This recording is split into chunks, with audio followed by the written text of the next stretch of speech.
It's semifinal Sunday. Welcome to the gambling capital of the East Coast, Atlantic City, New Jersey, for this MAAC women's basketball semifinal between the number 3 seed Merrimack Warriors and the number 2 seed the Fairfield Stags. Welcome inside Jim Whelan Boardwalk Hall, here with Logan Rundy, my main man Ethan Hudson to my right.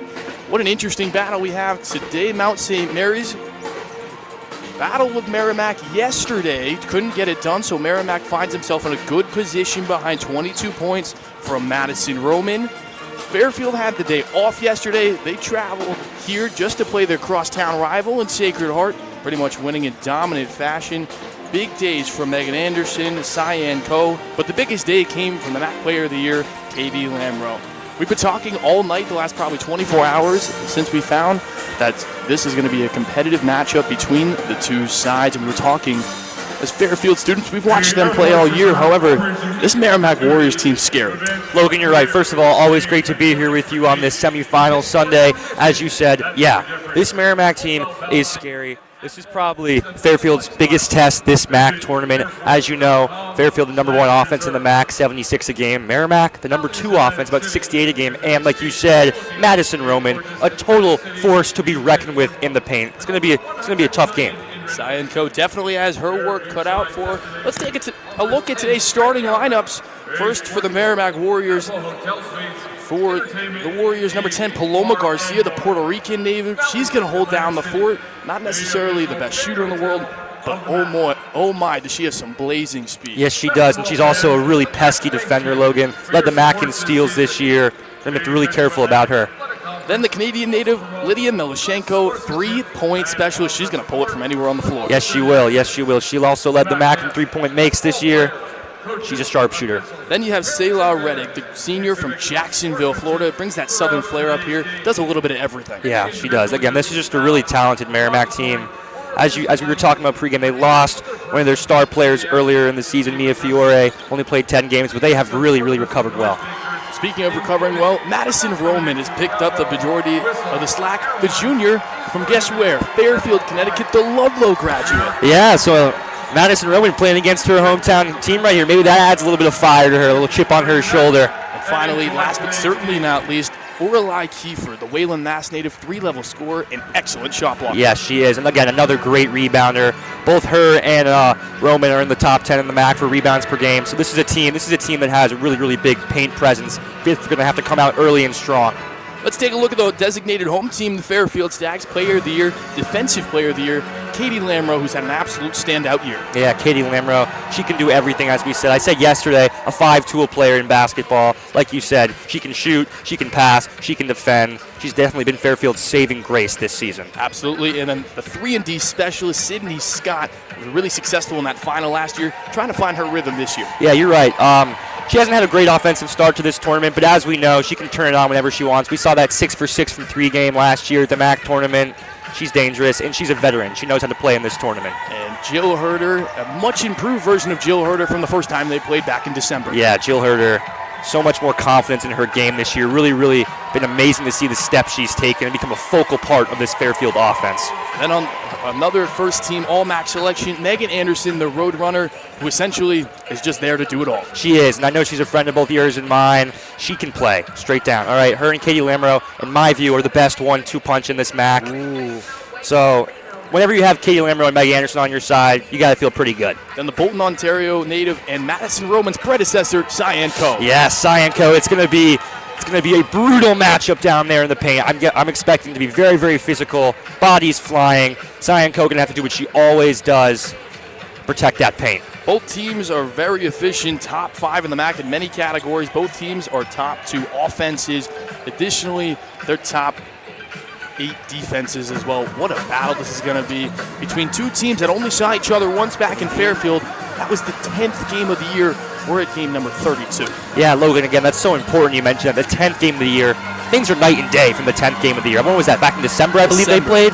Okay, now it's March. You can't look back at anything from December. And Coach Carly will tell you that, as she's told us many times in these press conferences. You got to focus on the now. This is a whole new game, a whole new team. Everybody plays different in March. Everybody plays different, but somebody that you mentioned is not going to play different is the sophomore Mia Fiore. She played in that matchup back in December. Fairfield has got a little bit different of a scouting report. Madison Roman coming off 22 points to pick up the slack. Yeah, Madison Roman, as you said, in that last game was masterful. She just imposed her will down in the paint. She's a big body, strong girl, great rebounder, southpaw, great touch. Fairfield's going to have to really, I'm sure they have a defensive scheme for her. Let's take a look at our matchup of the game. It's between Katie Lamro and Paloma Garcia. Similar size guards, similar play styles. One upper hand that Paloma Garcia has. She's quick as lightning. The upper hand for Katie Lamro, she shoots the basketball better than anybody else. Yeah, again, we have so many great matchups today in this game. This game is going to be such a treat for us to watch and all these fans. But as you said, Paloma Garcia, quick as all hell.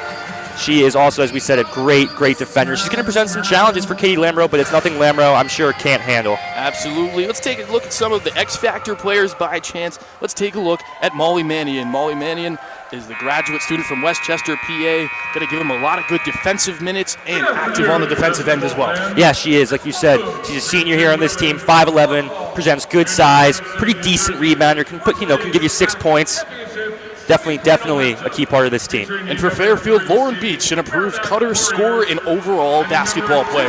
Yeah, I mean, you mentioned that cutting. Lauren Beach has some of the best off-ball movement I've seen in this MAAC tournament. She's so cerebral, she's so smart, and she doesn't need the ball in her hands a lot to score, which is so valuable. K.Yao Servant Leader of the Year, one of the captains of this Fairfield team. Will have to do some pretty heavy lifting in terms of leadership. Yesterday we saw an improved game from graduate guard Janelle Brown. Right above that average, right at 8 points. She just looked comfortable a couple of days ago. And I'm sure all Fairfield fans had a huge grin seeing Janelle Brown play like that. As we know, she suffered that devastating ACL tear last year. His comeback hasn't been quite the same as you'd expect, but her heart and her attitude have not wavered one bit. And as you saw yesterday, she was aggressive. She was shifty as ever. Got to see that again from Janelle Brown if Fairfield wants to come out with the win. Now I have to ask you, both teams have been competitive all year. If you were to ask probably the casual fan, you see the records, you see the ranking, that's 25 in the country for Fairfield. What does Merrimack have to do to counteract some of their strengths? Well, definitely. I mean, Logan, we've talked this ad nauseum on this broadcast. Fairfield is a great three-point shooting team. So if I'm Merrimack, you got to close out on the three-point line. I would expect them to play man throughout the game. I'm not sure, again, but if you're Merrimack, you have to definitely minimize the damage Fairfield can do from beyond the three-point line. Fairfield, the top three-point shooting team in the conference, right around 37%. That's also top 20 in national marks as well. However, Merrimack is one of the best defensive three-point teams in the conference. Yeah, we were talking about that last night, Logan, in the hotel room. This is going to be an interesting game. I have to be quite honest with you. I'm not sure if this is going to be a high-scoring game or if it's going to be a low-scoring dogfight. I really don't know. Well, after the last game, Quinnipiac has advanced to the final game tomorrow. That'll be at 6 p.m. right here in Jim Whelan Boardwalk Hall. It was an absolute thriller. Just an Iona layup that just didn't go with about 5 seconds remaining. Yeah, well, first off, props to both teams, Quinnipiac and Iona. That was a great game. That was a great college basketball game. We saw so many bodies diving on the floor. We saw so many great plays, so much heart. And Iona put up a very, very valiant effort. But like you said, at the end of the day, you got to make your layups, and they just could not do that. Absolutely. Let's take a look at our head coaching matchup. First for the home team, Coach Carly Tebow Judanis picked up win number 100 on Friday, looking to make her third straight MAAC final. Yeah, she has been... I'm at a loss for words, honestly, when I talk about her in this program. She has totally revamped this program so quickly. It's almost reminds me of the Detroit Pistons in the NBA right now, how quickly this Fairfield program turned around and became dominant in this league. Another program that turned it around is the Merrimack Warriors, led by Coach Kelly Marone, the MAAC Coach of the Year. Yeah, and she deserves that too. I mean, she's a great coach. She's a very, very disciplined team right here we have on Merrimack. You know, they're not gonna take any plays off. They're not gonna have a lack of effort. They're gonna grit and grind until the final horn. Absolutely will. Kelly is in her 6th year here at Merrimack after a couple of stints in the Division II level. Graduated just a little while ago from South Carolina in 03, a school that seen a good amount of basketball in their day. Oh yeah. South Carolina now. You talk about the South Carolina women's team. Another dominant program. But yeah, Kelly Monroe, man, great coach. Merrimack will be in their alternate navy blue uniforms. Fairfield will be in the home whites just like they were back on Friday. Great to be with you here, WVOF 88.5. It is a Sunday doubleheader. The men will play at 8:30 tonight against the number 3 seed Siena Saints, who were absolutely dominant last night behind a great performance from Gavin Doty. We're just about to be underway. Cyan Co will take the tip with Kiefer. And the ball is up. Co wins it into the hands of Anderson. Lamro will guard the point, guarded by Paloma Garcia. I think it's important for Fairfield to establish a paint presence early. Let Monroe know they're not scared. They're going to attack her all night long. Roman gets her first look against Megan Anderson, who steps back from a right wing three. Too short. I like that shot, though. Rebound by Reddick. Sydney Scott will pick her up 3/4 court, going the other way. High ball screen from Roman at the top, rolled off. It did not get the ball, instead lands with Kiefer. Inside, Paloma Garcia looking to elevate. Lamro knocks it away. Kiefer's got 15 on the shot clock. Roman skips it all the way to Melashenko.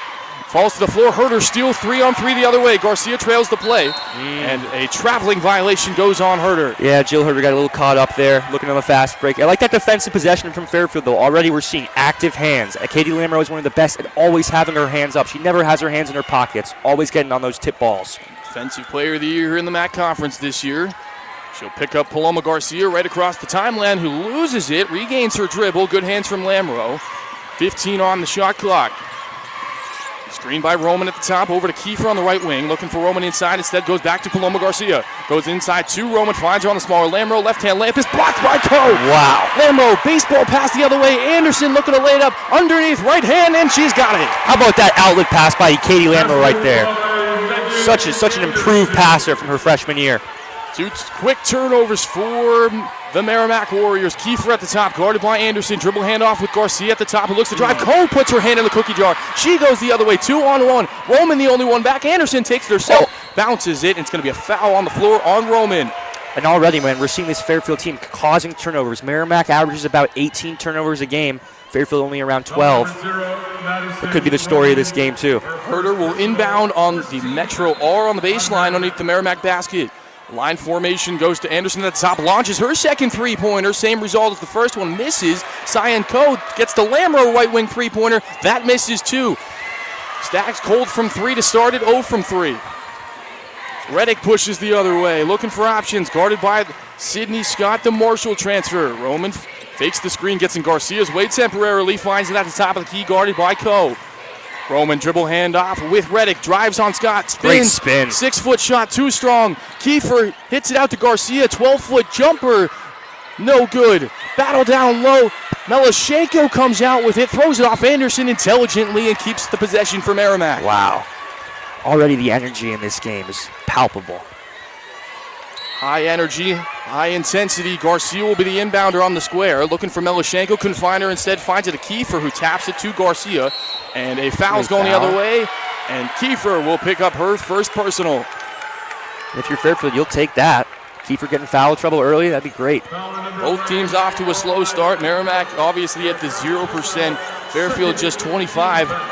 1 of 4 to start it. Lamro puts the hand in the air with the elevator, calls out the play as she crosses the timeline. Lamro looking for options, 5-out offense. Sydney Scott, Anderson, Co on the right wing, right in front of Coach Kelly Maroney. Up top to Lamro. It's going to be a hold on Paloma Garcia. Looks like Anderson got bumped there, yeah. Merrimack will pick up their 3rd team foul. Garcia will pick up her first personal. Fairfield usually has pretty good out-of-bounds plays. It'd be interesting to see the call here.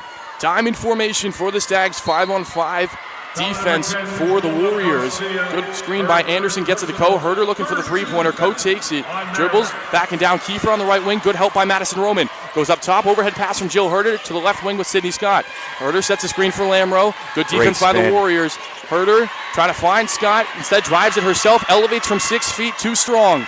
Good defense by the Warriors. This Merrimack defense has also been suffocating equally.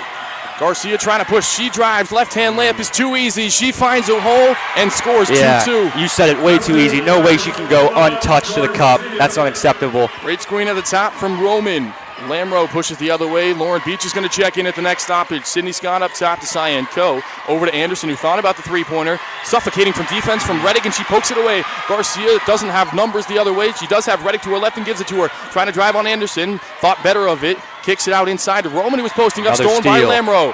Lamro trying to push the other way. Doesn't have numbers. 3-on-2 in favor of the Warriors.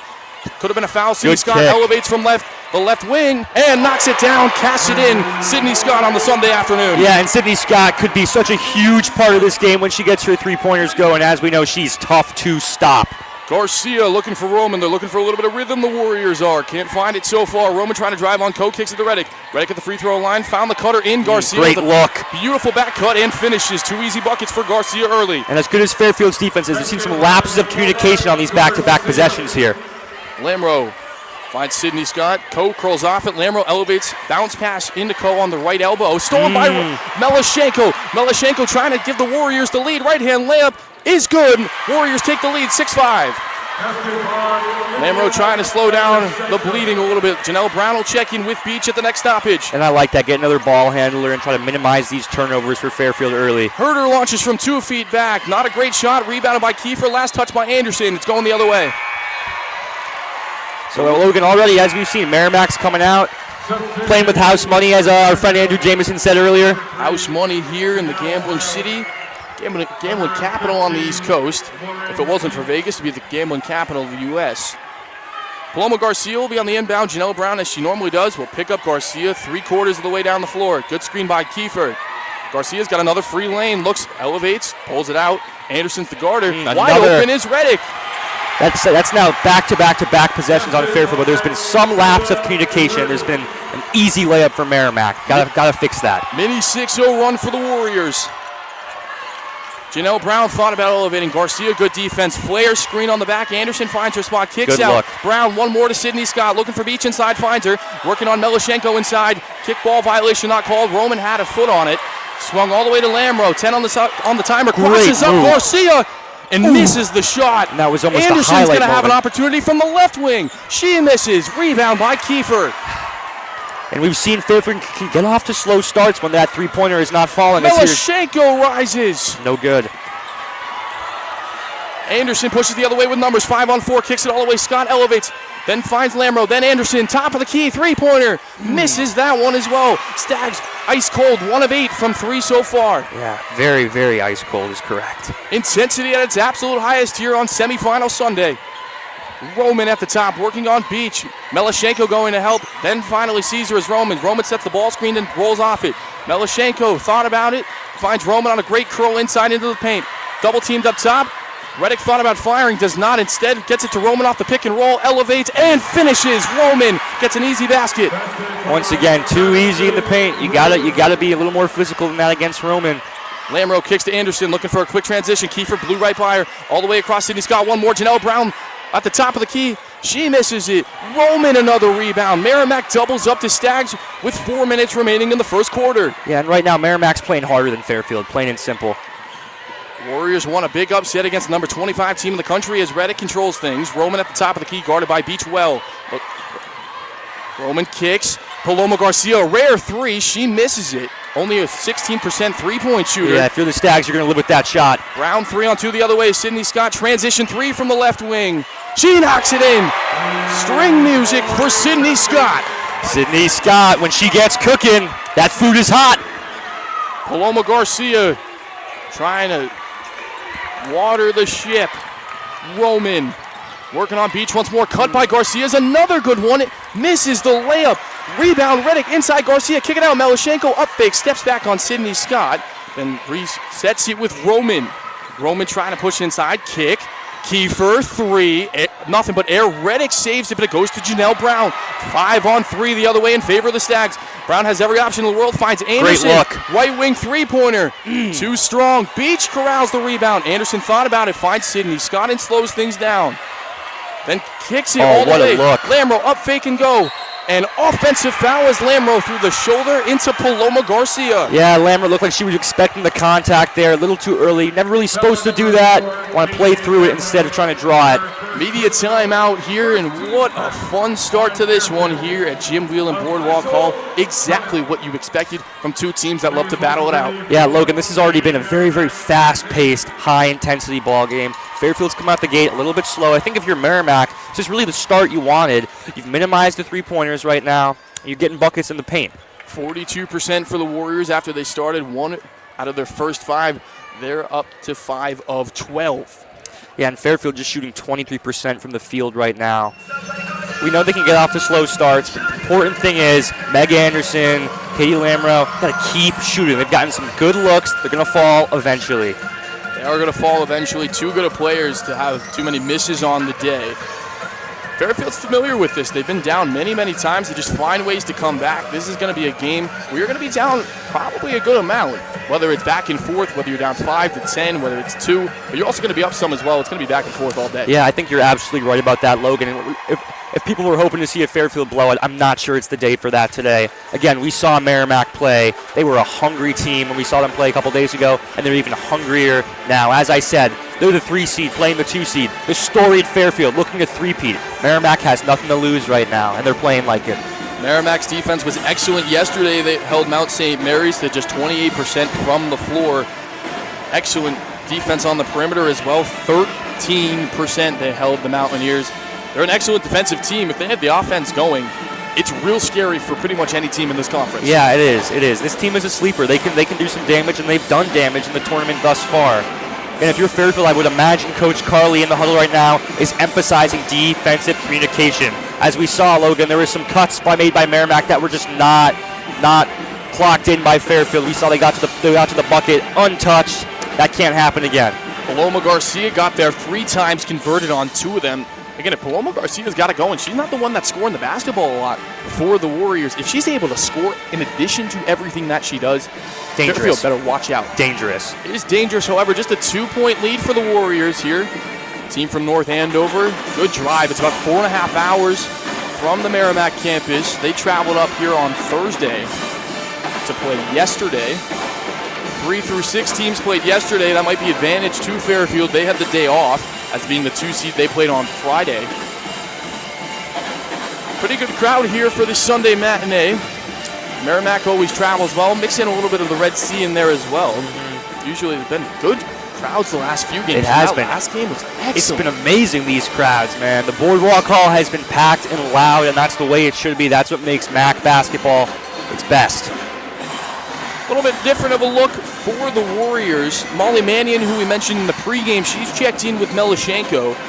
Paloma Garcia will stay on the floor. Kiefer as well. And Daria Shashinka, the Moscow Russian sophomore, will check in as well. Shishkina, Russian native, been a big impact off the bench, can shoot a little bit of 3. Big thing she provides is some mid-range scoring as well. Milou Von Fleet, the freshman from the Netherlands, checks in for Fairfield. Lauren Beach, Jill Herder, Katie Lamro, and the Middle Island, New York native, Janelle Brown.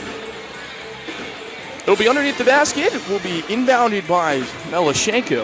A bit of a smaller lineup here for Fairfield, too. Smaller for both teams. As Roman has taken a seat, might be advantage to the Stags in that table. Paloma Garcia, the Puerto Rican native, is 80%. That's second best for the Warriors at the charity stripe. She'll take up the ball, hounded by Janelle Brown.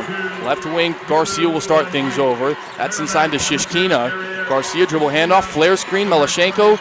Lamro flies by, Melashenko 2 feet in the paint. Beautiful through move, could not finish. Battle on the floor. There are 4 Fairfield women on the floor with 2 Warriors. It'll be a tie-up.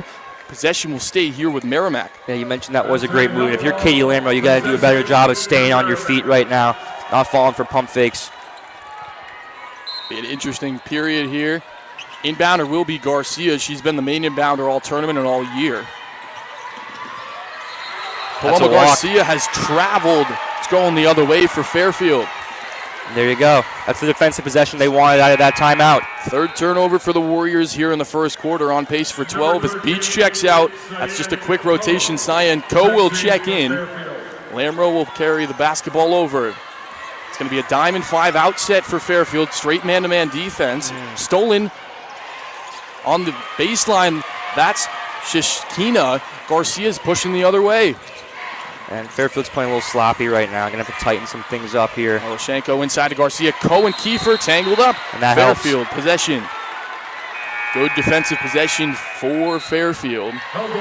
Need to get the offense going, though. Shooting percentage is only going down. They're at 23%. Yeah, this is not a start we're accustomed to by Fairfield. Obviously, we're very spoiled with how good this team has been this year. Lamro asking for Ko to come get the basketball. She does not. Instead goes to Von Fleet. 5-out offense. High ball screen fake. And then Ko sets it on ball screen. Reddick fights right through it. Lamro kicks to Coe, who does not shoot the three-pointer, 0% on the year. Janelle Brown does shoot the three-pointer, right wing three-pointer, too strong. That's Shishkina who pulls it down, gives it to Reddick. Reddick going the other way. Shishkina gets it as she crosses the timeline. Von Fleet a little off balance, looking for options. Reddick trying to make something happen against the feisty defender in Janelle Brown. Mannion looking to drive on Herder. It does got hit. G. Brown pulled it away, but it goes right into Riddick's hand on the top.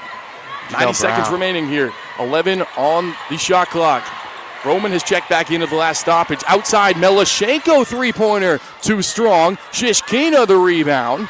Trying to kick it out all the way back to Melashenko. Up fakes and goes. 2 feet in the paint. Floater. No good. Toilet bowls around. And Janelle Brown has the rebound. Foul. Melashenko. Fairfield basketball. Yeah, Fairfield right now, gotta do a better job on this defensive glass. We talked about how good this Merrimack team was at rebounding, and it's showing so far. Although great board by Janelle Brown, the smallest player on the court to go and put her body on the line and get that.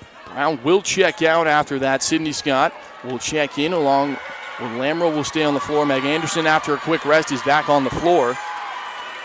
Merrimack keeps things the same. It's going to be underneath the baseline. A little discussion about it. Did look like it went out in front of the Fairfield Dance and Cheer team, who's shown up pretty good today. Scott rolls it into Lamro. She crosses the timeline. 10-8. 1 minute, 15 seconds remaining in the first quarter. Anderson looking to drive top of the key, guarded by Shishkina. Herder looking for options. Anderson did roll. Herder didn't see it. Herder then gets inside. Wow. Mannion, great pass, then try to kick it out. Good hands by Reddick. Coe gets it back, though. 12 on the timer. Anderson drives with a fresh 30. Kicks it inside. Coe, one more. Jill Herder. Straight line three. She's got it. Jill Herder knocks down a big one. 11-10 Fairfield. And sometimes, Logan, all it takes is to see one going in that can change the whole course of the game. So let's see now if Fairfield, particularly Jill Herder, going to start getting things going. Jill Herder's got to find it. So does Madison Roman. She's blocked by Herder. Anderson going the other way. 5 on 4. Sydney Scott looking for the three-pointer. Kicks one more. Lamro left wing. Then kicks it inside. Deflected by Shishkina. Melashenko comes out of the pack with it. Melashenko kicks. Reddick, an excellent three-point shooter, gets inside. Instead, elects to take the 16-footer, misses terribly. Great box out by Coe right there against Roman. Coe finds it, loses it for a second. Sydney Scott finds it, shovel pass to Lamro. Looking for the last shot in the first period. 8, 7, 6. Ball screen by Herder at 5. Blitz 4. Herder launches at 3. Knocks it down. Jill Herder, 6 straight points. How about it? And Jill Herder puts Fairfield on her back for that last, 30 seconds to a minute here. Gives Fairfield a 4-point lead. That is the energy and type of basketball that they have to play for the next 30 minutes if they want to win this game. Jill Herder, 2 of 3 from 3 early. How about that momentum shift after the Warriors led at the media timeout? A 7-0 run by the Fairfield Stags. In lieu of that, the scoring drought for Merrimack is 4.5 minutes.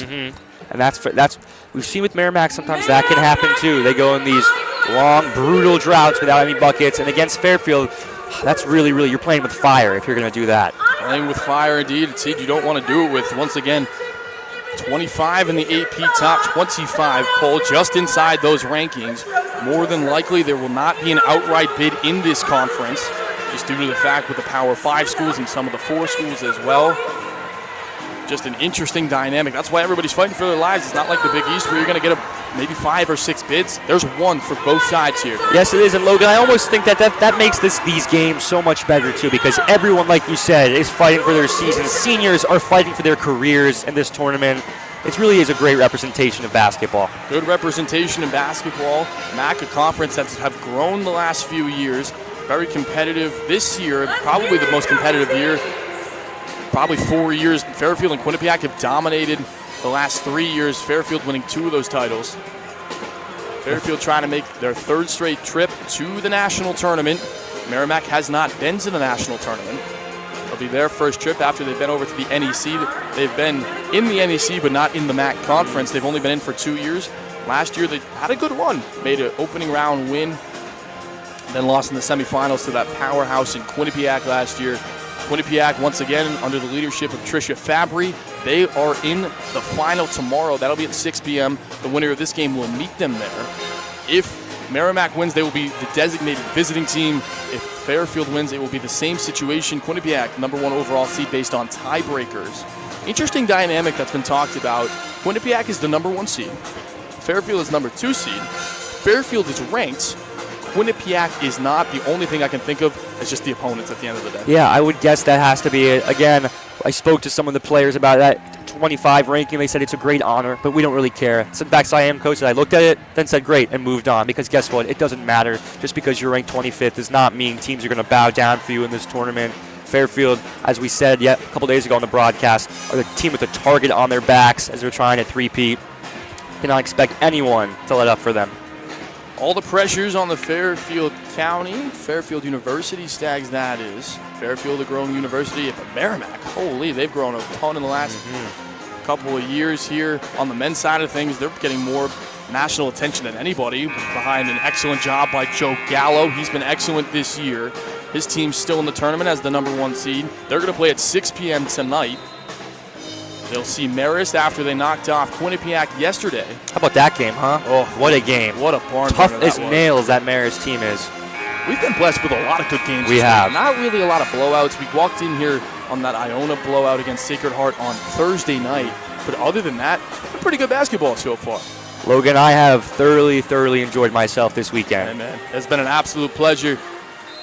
Teams have retaken the floor. Herder, Lamro, Cyan, Co, Anderson, Sidney Scott. For Fairfield, Roman, Reddick, Paloma Garcia, Shelashenko, and Kiefer. That will be for the Warriors. Knocked away by Reddick right in front of that Merrimack bench. It'll stay with the Stags with 23 on the shot clock. Herder inbounds right in front of that bench. Finds Cyan Co. Good defense by Garcia on the first option in Lamro. Sidney Scott on the left wing finds Co at the top of the key. They've Herder right there in the corner. Herder is available once again. Just off-ball coverage. It's still man defense. Lamro trying to drive, 10 on the shot clock. Anderson's got to make something happen with 8. 7, skipped it over to Scott. Inside, Cyan Co.'s got to lift. Skip past to Herder. Thought about the corner 3, drives inside. Doesn't know the shot clock's about to expire. Scott got it off. Oh, wow. Sidney Scott. It's going to be reviewed at the next stoppage. The near official waved to us that it's going to be reviewed. I don't think it counts. It does count for now, though. As it stands right now, Fairfield takes a 17-10 lead. Reddick finds Shelashenko, guarded houndedly by Scott. Reddick inside, 2 feet in the paint, looking for options, kicks. Kiefer elevates, right wing three-pointer, way Good too strong in D. his air. Roman finds the rebound, no foul called. She was absolutely whacked. Oh, and an elbow by Anderson, and a technical has been called on her. Wow. Things are getting chippy already. I believe that was on Lamb right there. They called her for a little elbow. Seemed a little bit Oscar bait to me right there by Garcia. It was, but anytime that elbow flies and it makes contact, we get the replay here. Let's see, Lamro came down with it and just launches her. That's pretty easy. You're right. That's pretty easy. You're right. That replay is not as kind as I thought it would be. Not as kind as well. They're going to take a look and see if this is upgraded even more to a 2. Yeah, and if you're Katie Lamro, I mean, she's such a veteran. She knows this. Doesn't need me to say, but you got to keep your emotions in check in a game like this. You can't be giving up possessions like that, technical fouls, because that comes back to bite you in the end, as we've seen many times. It does come back to bite you in the end. That is, if you had one flaw for Katie Lamro, that's really it. Really great basketball player. This year best in the conference, as it's voted upon. Just the one thing, she gets really invested in the games, which you love, but it's almost too invested where she makes some emotional plays. You're right, and Coach Carley said, I never met someone as competitive as Katie Lamro, and that can be a good thing. 99% of the time, that's a good thing. It also has its trade-offs and high-intensity moments. Timeout will stay on the floor here. Technical foul is called on Lamro. And that will mean the Warriors have a chance to break that scoring drought that's led into the second quarter. It's over 6 minutes. Warriors started off really hot. Again, just can't find any offense, but it's been good. There's good looks. They're just not hitting them. You would think they're bound to come down. You're right. Well, they have been getting good looks, Logan, that's for sure. And like as we talked about Fairfield, you just got to keep shooting. Once in a while, one's going to go in. That can change the whole trajectory of the game. So that three-pointer that was counted has been called off. It is now 14-10. That was after the shot clock. Did look about a beat or 2 behind. That's a good call by the officials. Merrimack gets a little break there. Let's see if they take advantage of it. One of the things I've seen from Merrimack, it's good. The rotation's good. However, they're getting into the set, just as we saw Iona and Quinnipiac do, they're getting into it really, really late in the shot clock, and it's forcing some error. Yeah, well, Logan, that's a good observation. I noticed that, too. They are taking too long to get into their plays. They don't have that luxury of dribbling by the Air Force reserve sign for 10 seconds and then trying to play a good offensive set. Fairfield defensively is just too disciplined for that. That's helping them out. There's a little bit different of an arena here. That could play an effect on it. On the basket that Fairfield is shooting on, they have put in bleachers this year so that the shooting pocket and eyes are pretty much centered on the basket. On the other side where Merrimack is, that's towards the east side of the building. There is nothing but space, so that could have something to do with it. We have seen a couple of air balls from the Warriors so far here. Again, they're not out of it by no standard, obviously, with the 4-point deficit. A team that's gone down from 40% down to 26. The trend isn't good for them. They're going down. Fairfield's going up. You can't get into any type of offensive shooting battle with the Stags. No, and the thing for Merrimack they have to remember is that, shooting in this game is not linear. As you said, Fairfield started off dismal from the field. Merrimack was scoring. Now things have switched. Really just depends. Basketball is a game of ebb and flows, as we all know. It's a game of runs. Two of the best scoring teams in the conference. Fairfield almost 80 a game at 76.7. Merrimack about 10 points less than that at 68.1. Fairfield, the second best defense in the conference. As of late, Merrimack has picked up that 8th ranking, probably elevated up to a 4 or 5. Margin of victory is pretty much dead even in terms of where they are in the standings. However, Fairfield holds a 16-point advantage in that category. They're at about 20. Merrimack is around 4. So again, they played a lot of close games. Fairfield just blows people out, but they're not going to be able to do that here against this Merrimack team. No, I really don't think they will. And that Merrimack defense, you mentioned ranked 8th, that probably doesn't do them justice. As we said, led the MAAC in steals, blocks, defensive rebounds. This is a really sound defensive team. And the one question we had was, how do they not have more wins? In the defense, it's the 3-point margin that is a little bit different, but it's not as much as 16 points in difference, so it's a little bit weird. That's so scary. It is interesting for sure. You and me we were puzzled about it last night, trying to figure it out, folks. Puzzled as we were prepping for this game. It's an interesting dynamic in this tournament. A lot of games we have to watch. We're blessed because of that. 2 teams still in this tournament. The men's team will play Fairfield tonight. Fairfield will play the Siena Saints, who are excellent. I mentioned Gavin Doty at the top. That 3-point shot is just being announced as it's canceled due to the shot clock violation, a technical foul. Followed by a flagrant foul. Excuse me, it'll be a flagrant foul. So Merrimack will pick up the foul. It'll be 2 shots for Shelashenko. She will shoot. And she's a pretty decent free throw shooter, about 80% on the year. 80% free throw shooter. Shelashenko, hounded by the Fairfield Dance and Cheer team. The first one is good. That breaks that scoring drought, cuts the lead down to 3. Her second, just one dribble and up, nice and simple. Put him up, put him down. Yes, she did. 2-point advantage for the designated home team. Little Merrimack's situation, Shishkina, comes back in, the Russian native. Just a sophomore, pretty young. Paloma Garcia will be guarded by Brown right across the timeline. Garcia gets across, good defense by Brown. Behind the back dribble from Garcia. Brown pushed the other way. Kickball violation. It was above the knee though, so generous call for Garcia. Shot clock does not reset it. It'll stay at 24. You see Janelle Brown clapping her hands. That's a good defensive possession. A kickball is something that Fairfield's defense will take any day of the week. Shishkina will inbound to Paloma Garcia, the Puerto Rican native. Shishkina gets it back from Garcia, a little 2-woman game. Driving on Anderson, looks to go inside, elevates from 4 feet, and a beautiful touch. Nice touch, shooter's touch that is. And Shishkina gets on the board.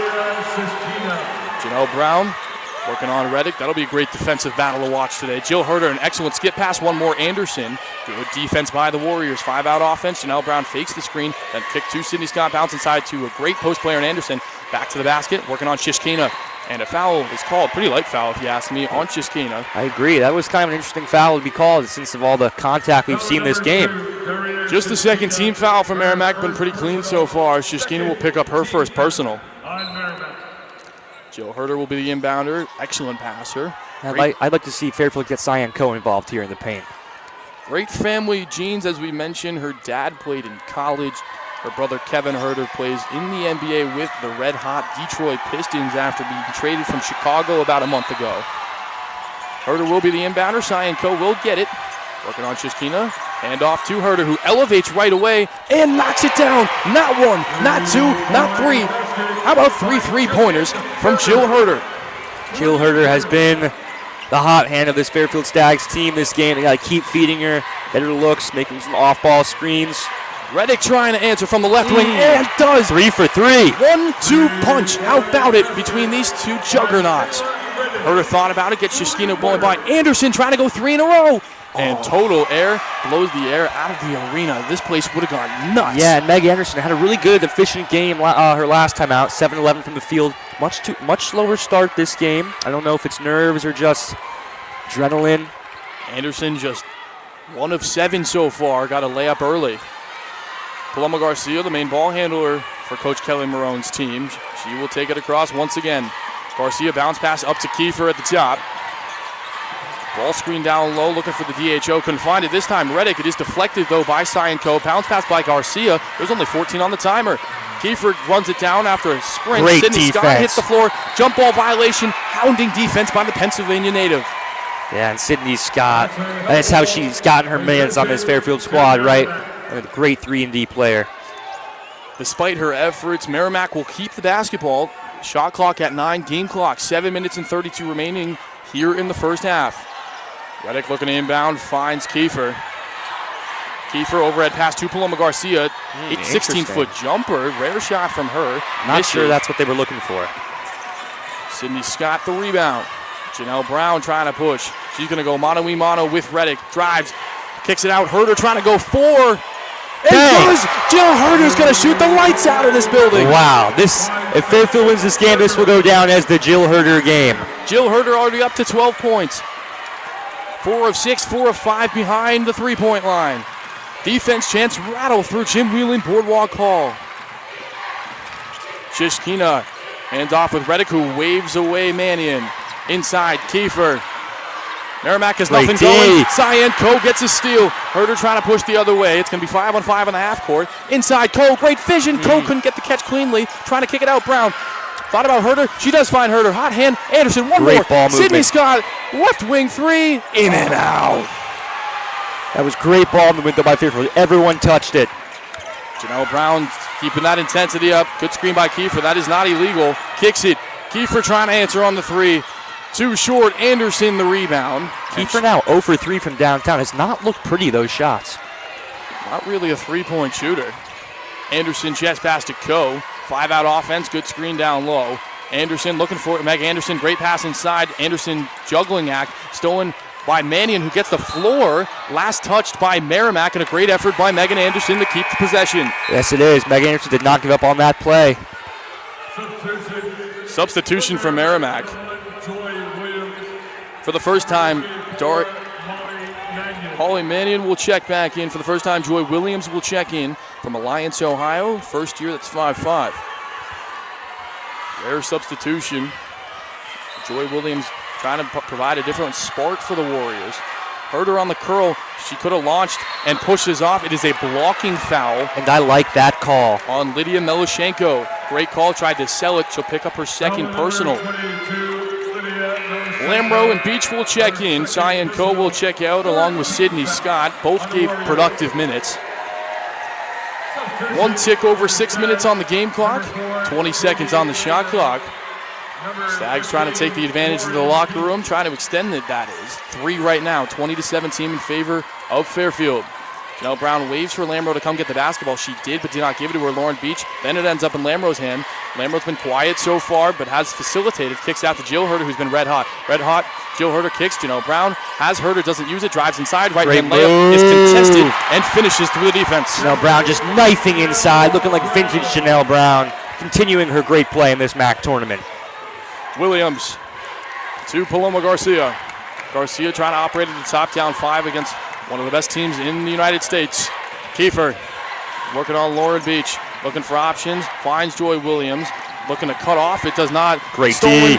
by Anderson as Kiefer was looking for Mannion. It's housekeeping room service. Yes, it is. Timeout, Merrimack. That's the easiest bucket Meg Anderson's going to get all night, but that's credit to her staying active in those passing lanes. Got the steal. Easy deuce on the fast break. Anderson just needed to see one fall. Slow start for her, as we've mentioned. She's up to 2 for 8 with 4 points. How long can you keep down Megan Anderson if you're the Warriors? You know, I would think not long. Again, Logan, you said we talked about she's not hitting her threes this night, but she is finding a way to make an impact on those passing lanes, getting steals, finishing fast break layups, blocking shots. That's what makes her so great. When her three-pointer isn't falling, she finds other ways to make her mark. Megan Anderson, let's see if she stays on the floor. She will. Meg Anderson, Katie Lamro, Beach, Jill Herder. Look for a fifth option here. Janelle Brown will be the fifth player for Fairfield as she gets instructions from assistant coach Blake Dudonis. Shishkina, Reddick, Mannion, Williams, and Paloma Garcia will be the group for Merrimack. Smaller group for Merrimack out there. Same with Fairfield. The tallest woman is Megan Anderson at 6'1". Garcia dribble handoff, almost a travel. Yeah. It's going to be a push by Janelle Brown. She says, my bad. Absolutely was, and she'll pick up her first personal, team second. Mannion will be the inbounder. She's struggled so far and been frustrated at the officiating. Reddick will get the ball off the jump. We've hit 5 minutes here in the second quarter. Stags lead by 7. Joy Williams, traveling violation. Would have been a huge momentum changer. She hit the step back 3 after the whistle. Yes, she did. And she's complaining to the official, but like you said, I think that's the right call. Mine got a little sped up, started to move before her feet. Merrimack just kind of looks sped up as a whole right now. Lamro, Janelle Brown. Stags are the fastest playing team in the conference. Merrimack is top 5. They are at 4. Lamro kicks to Brown. Brown looking to elevate, thought about it, up fakes and goes. Great ball fake. Left hand just way too strong. Lauren Beach keeps the possession alive. Anderson, Lamro looking to drive, finds Anderson top of the key. Herder thought about it again. Double teams at the three-point line, steps back Anderson. Then Anderson drives on the right wing. And Janelle Brown is down. And it looks like she held that left leg that was injured last year. This is not what anyone wants to see. It is that same knee that was injured last year.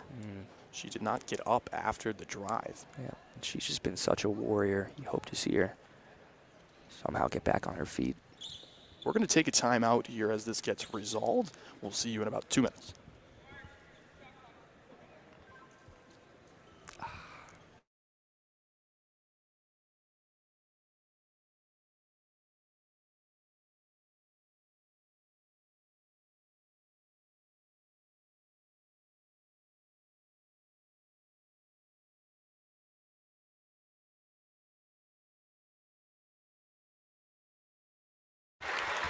Janelle Brown does walk off on her own power. Just looked like she might have twisted it. Not going to speculate on what it was. She does get a standing up. Yep, I like that. She started looking at her bench, started clapping, said, don't worry about me. Focus on this game, as a true leader does. Sydney Scott will check in for it. Looks like they're looking at a possible shot clock violation just because they didn't know if it reset. I believe it did not hit the rim. I think you're right about that. They're going to take a look at it. A few reviews here early on. We've got to credit the officials for trying to get things right. And I will say, the officials have been pretty solid during this tournament. I definitely agree, Logan. I think one thing you and me have both appreciated is how physical they've allowed players to play. We said in postseason basketball, you don't want any touch fouls called, right? That ruins the momentum and that ruins the ethos of postseason basketball. It's a gritty, physical grind. What a wordsmith, huh? Like the ethos, logos, pathos. I took AP Lang in high school, man. That's all I know. Smart guy to my right here. It's going to be an absolute battle, right? Just a lot of fun this afternoon. People were going to think this is going to be a blowout. I mean, come on. No. I mean, you can look on paper. On paper, there are some things that turn that way in favor of Fairfield. But if you look at some of the box scores, Fairfield beat them by 19 back in December. It is a lot of points, but at the same time, it was just 5 more three-pointers. That was the difference. Yeah, Logan, we were talking about that last night. That's a great point you bring up. Fairfield, as good as they are, there is a risk where it's kind of feast or famine sometimes from three-point range. Now, again, we've seen them pretty decent from three-point range today. Nothing crazy, of course. No, not at all. Shooting about 33%, so not great, but not dismal. After review, the shot clock was reset in error. We have 3 on the shot clock. With 3 on the shot clock instead of the 10, so the 7 seconds that expired afterwards did count as Janelle Brown was down. That is going to be a good call from the officials. We are in agreement here. Herder's career high is 18. That was at Sacred Heart earlier on this year. On pace for that right now, without a doubt. Jill Herder will be the inbound passer and certainly has been the MVP so far. A quick shout out to our stat keeper, Andrew Jameson. Man, Andrew Jameson, making sure we're all right here. It's going to be looks like a foul is going to go on Anderson. A little competitive. That was one of those ticky-tack fouls that I would prefer that get let go, but again, you got to do your due diligence and keep this game in check. You're right. Paloma Garcia will start things over for the Warriors. Warriors just 7 points here in the last 14 minutes. Garcia bounce pass. Reddick looking at Sydney Scott. 2 back screens frees up Joy Williams. Williams guarded by Herder. Reddick, inside out dribble, gets inside, spins, 6 foot. What a pretty move. Just didn't get the finish, and Anderson pulls down the rebound. And that was a great stop on a dime right there. Just could not finish. Anderson, the Wonton, New York native, chest pass over to Jill Herder, fakes the screen, gets in Herder's way actually, then finds some space, just a sloppy possession for Fairfield, and Lamro's effort keeps it alive. Yep, Lamro's always one of the first ones in those loose ball dog piles right there, despite being small. Has no indication on how big her heart is. Lamro just listed at 5'6". I think it's generous. She's probably around 5'5", probably. I think you're right. It is a little generous. Speaks to her character and her effort. Herder gets the inbound pass, sloppy, stolen by Shishkina. Taken the other way. Reddick does have room service. Beach catch up to her. It makes it difficult, but Reddick finishes through the contact. Great adjustment. Lamro picked up by Reddick. Herder picked up by Garcia. Trying to guard that three-point line. Lamro thought about firing, does get past Shishkina. Euro step, kickball violation by Mannion. She's furious at her team, thinks it's too easy to get inside, and it has been just an up fake and go quite simply for pretty much every Fairfield woman that has touched the basketball. Lauren Beach, take a seat. Today is International Women's Day. We want to shout that out real quick as we get underneath play here. I'll finish that statement at our next stoppage. Cyan Co, that will be that stoppage. Mannion will pick up the foul. International Women's Day. What a joy it is to call a women's basketball game. All 3 of the remaining head coaches are women. Just absolutely incredible accomplishments here, not only in the MAAC tournament, our moms, sisters, aunts, grandmothers, things like that, man. Happy International Women's Day to them. Happy International Women's Day indeed. Like you said, to all our female listeners right now, enjoy your day. And like you said, the 3 women's coaches, women's representation in basketball has gotten so good these past few years. Absolutely has. Cyan Co misses the front half of 2, just a 36.5% free throw shooter. It's the one area in Co's game that needs improvement. Shooting in front of a rowdy Merrimack support staff. Does not get any of them. Mannion walks the tightrope, but she gets it to Williams, who pushes it. Escape route for Merrimack. Can they capitalize on the offensive end? 3 minutes, 19 seconds to go. Sloppy possession. Reddick keeps it alive. Just 15 on the shot clock. Garcia gets it inside to Kiefer. Great battle with Co. Garcia's got to move off it. She does. Gets Herder out of the play. Kiefer 2 feet inside. Kicks it. Reddick, three-pointer. And splashes it home. Reddick, how about it? Yeah, Reddick just shot that with confidence. Looking like J.J. Reddick right there. J.J. Reddick would be proud indeed. Head coach of the Los Angeles Lakers. Lamro 2 feet behind the three-point line. Looks to answer. Rattles out, and Garcia gets the rebound. All momentum goes to the Warriors. Garcia looking to tie the score, take the lead. Got options, finds Joy Williams, who travels. Another turnover for Merrimack. Merrimack will turn it over for the 12th time. Fairfield's turned it over 10 times themselves. Yeah, this is a sloppy game so far. I guarantee you at halftime, both coaches are going to say, take care of this basketball more. As Janelle Brown is back out, as you just pointed out, Logan. Great sign for Fairfield. Janelle Brown does come out with a heavy, almost sleeve on her right knee. Sydney Scott looking to find a three-pointer. Hesitant to shoot the basketball, which is rare. It's got to be a shot right there. Janelle Brown trying to get back into her offense, working on Williams. Tenacity inside. Oh, how awesome would that be? Too short. Paloma Garcia pulls down another rebound. Reddick trying to push it the other way. Trying to tie or take the lead for the second straight possession. Williams for the lead, blocked by Anderson. Cyan Co comes down with it. Transition, 5-on-5. Anderson leads the pack.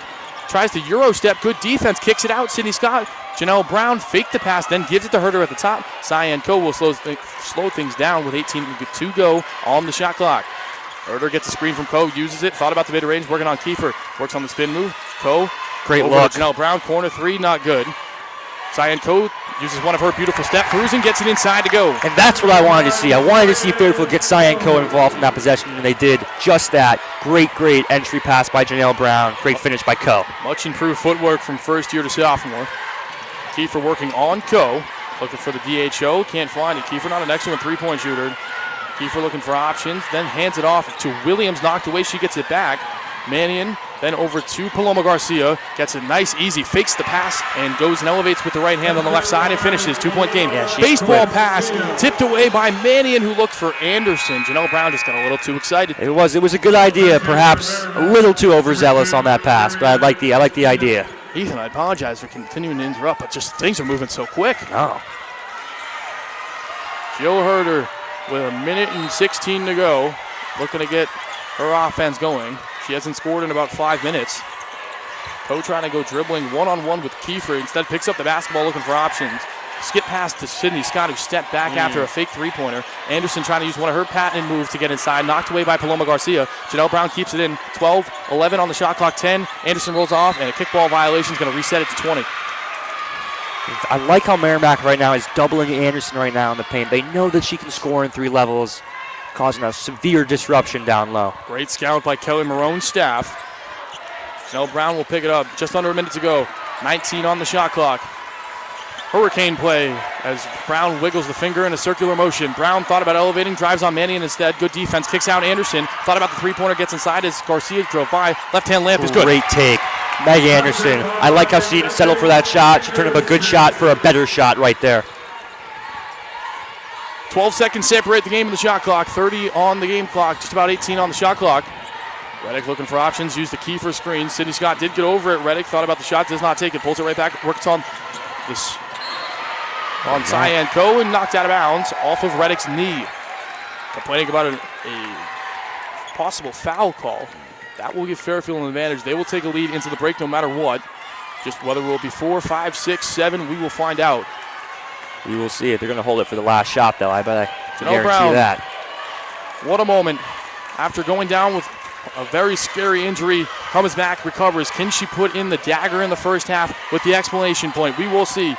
She's all alone. Coe will be the only woman on the left side of the floor to help her. 5, 4, 3. Shiskina's got to get it up 2. One after the steal. Doesn't realize the game clock. And Fairfield will take a 4-point advantage into the final 20 minutes. Ethan, what a battle it's been. 4-point difference. Merrimack really had the momentum at the end of the first half. Yeah, you're right. This has been a battle. We were asking, is this going to be an offensive haymaker game, more of a defensive sludge? And it's been a defensive sludge so far, I think.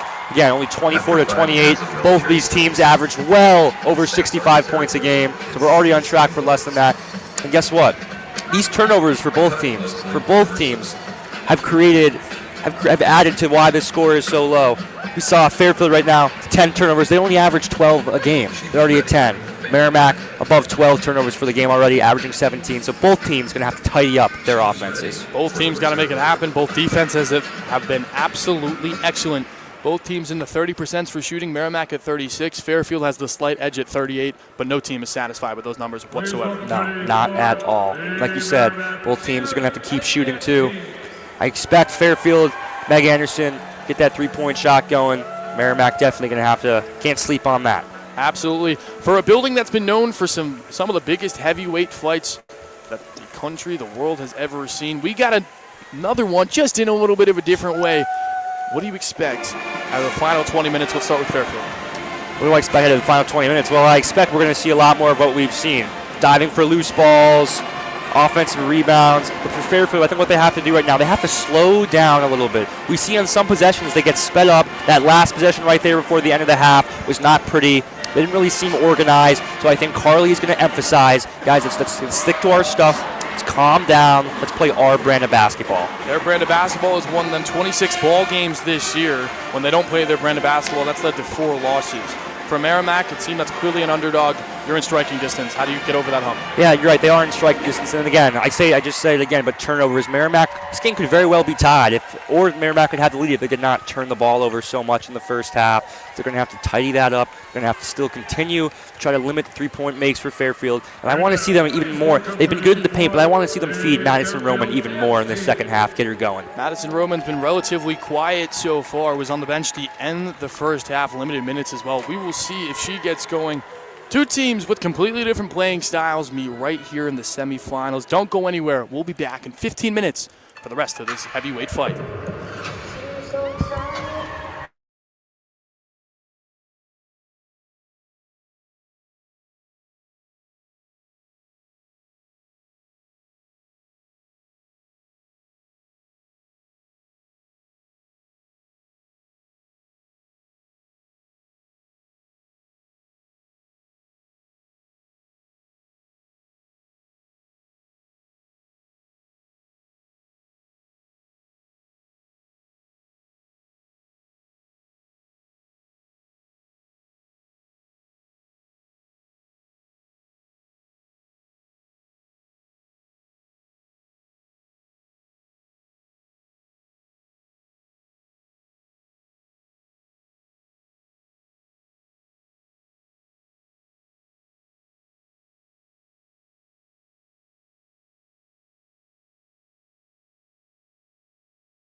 Welcome back to WVUF 88.5 coverage of the MAAC women's basketball semifinal between the home team in Fairfield and the visiting team in the Merrimack Warriors.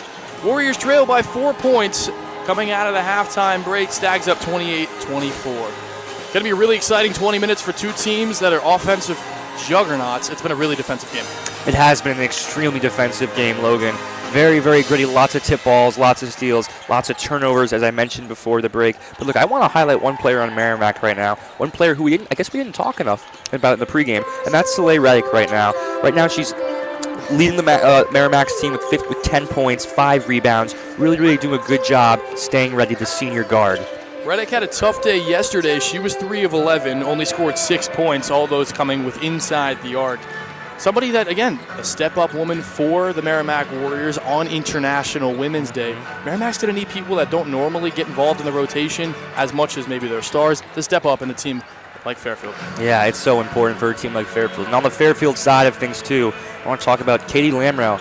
Would not be my bet that she would be held scoreless here in this first half. Expect her to come out angry and firing. Katie Lamrow 0-3 from the field. Megan Anderson is just 3 of 11. Her three-point shot is non-existent. She's 0 of 7. Maybe trying to find some options inside would be a better option. Just 4 of those inside the arc. Yeah, I think you're right. They do have to work the ball inside more, getting buckets in the paint. The only person who's been a reliable shooter for Fairfield is Jillian Herder, of course. 4 for 5 from deep, 4 for 6 overall. Game leader, 12 points. She's been great. Jill Herder has been great. Knocked down 4 of 5 three-pointers.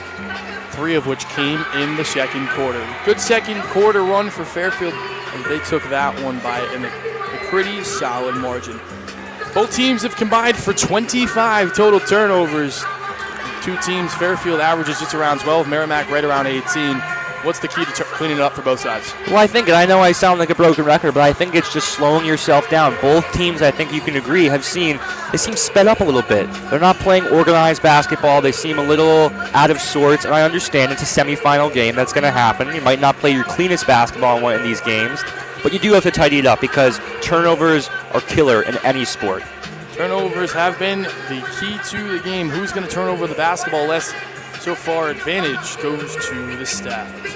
Really exciting 20 minutes, just about 10 seconds till we get about underway. My expectation is you're going to see a lot of the same from those starting lineups. Anderson, Lamrow, Sydney Scott was out there as well. I agree. Going to see a lot of offensive firepower from Fairfield. A little bit of intensity from that Fairfield bench. Maybe trying to work out some of the things inside. Has not been pretty so far. Hasn't been pretty, and it's way below Fairfield standard. It is, and right now I see assistant coach Blake Dudanis right now getting animated, talking to his team.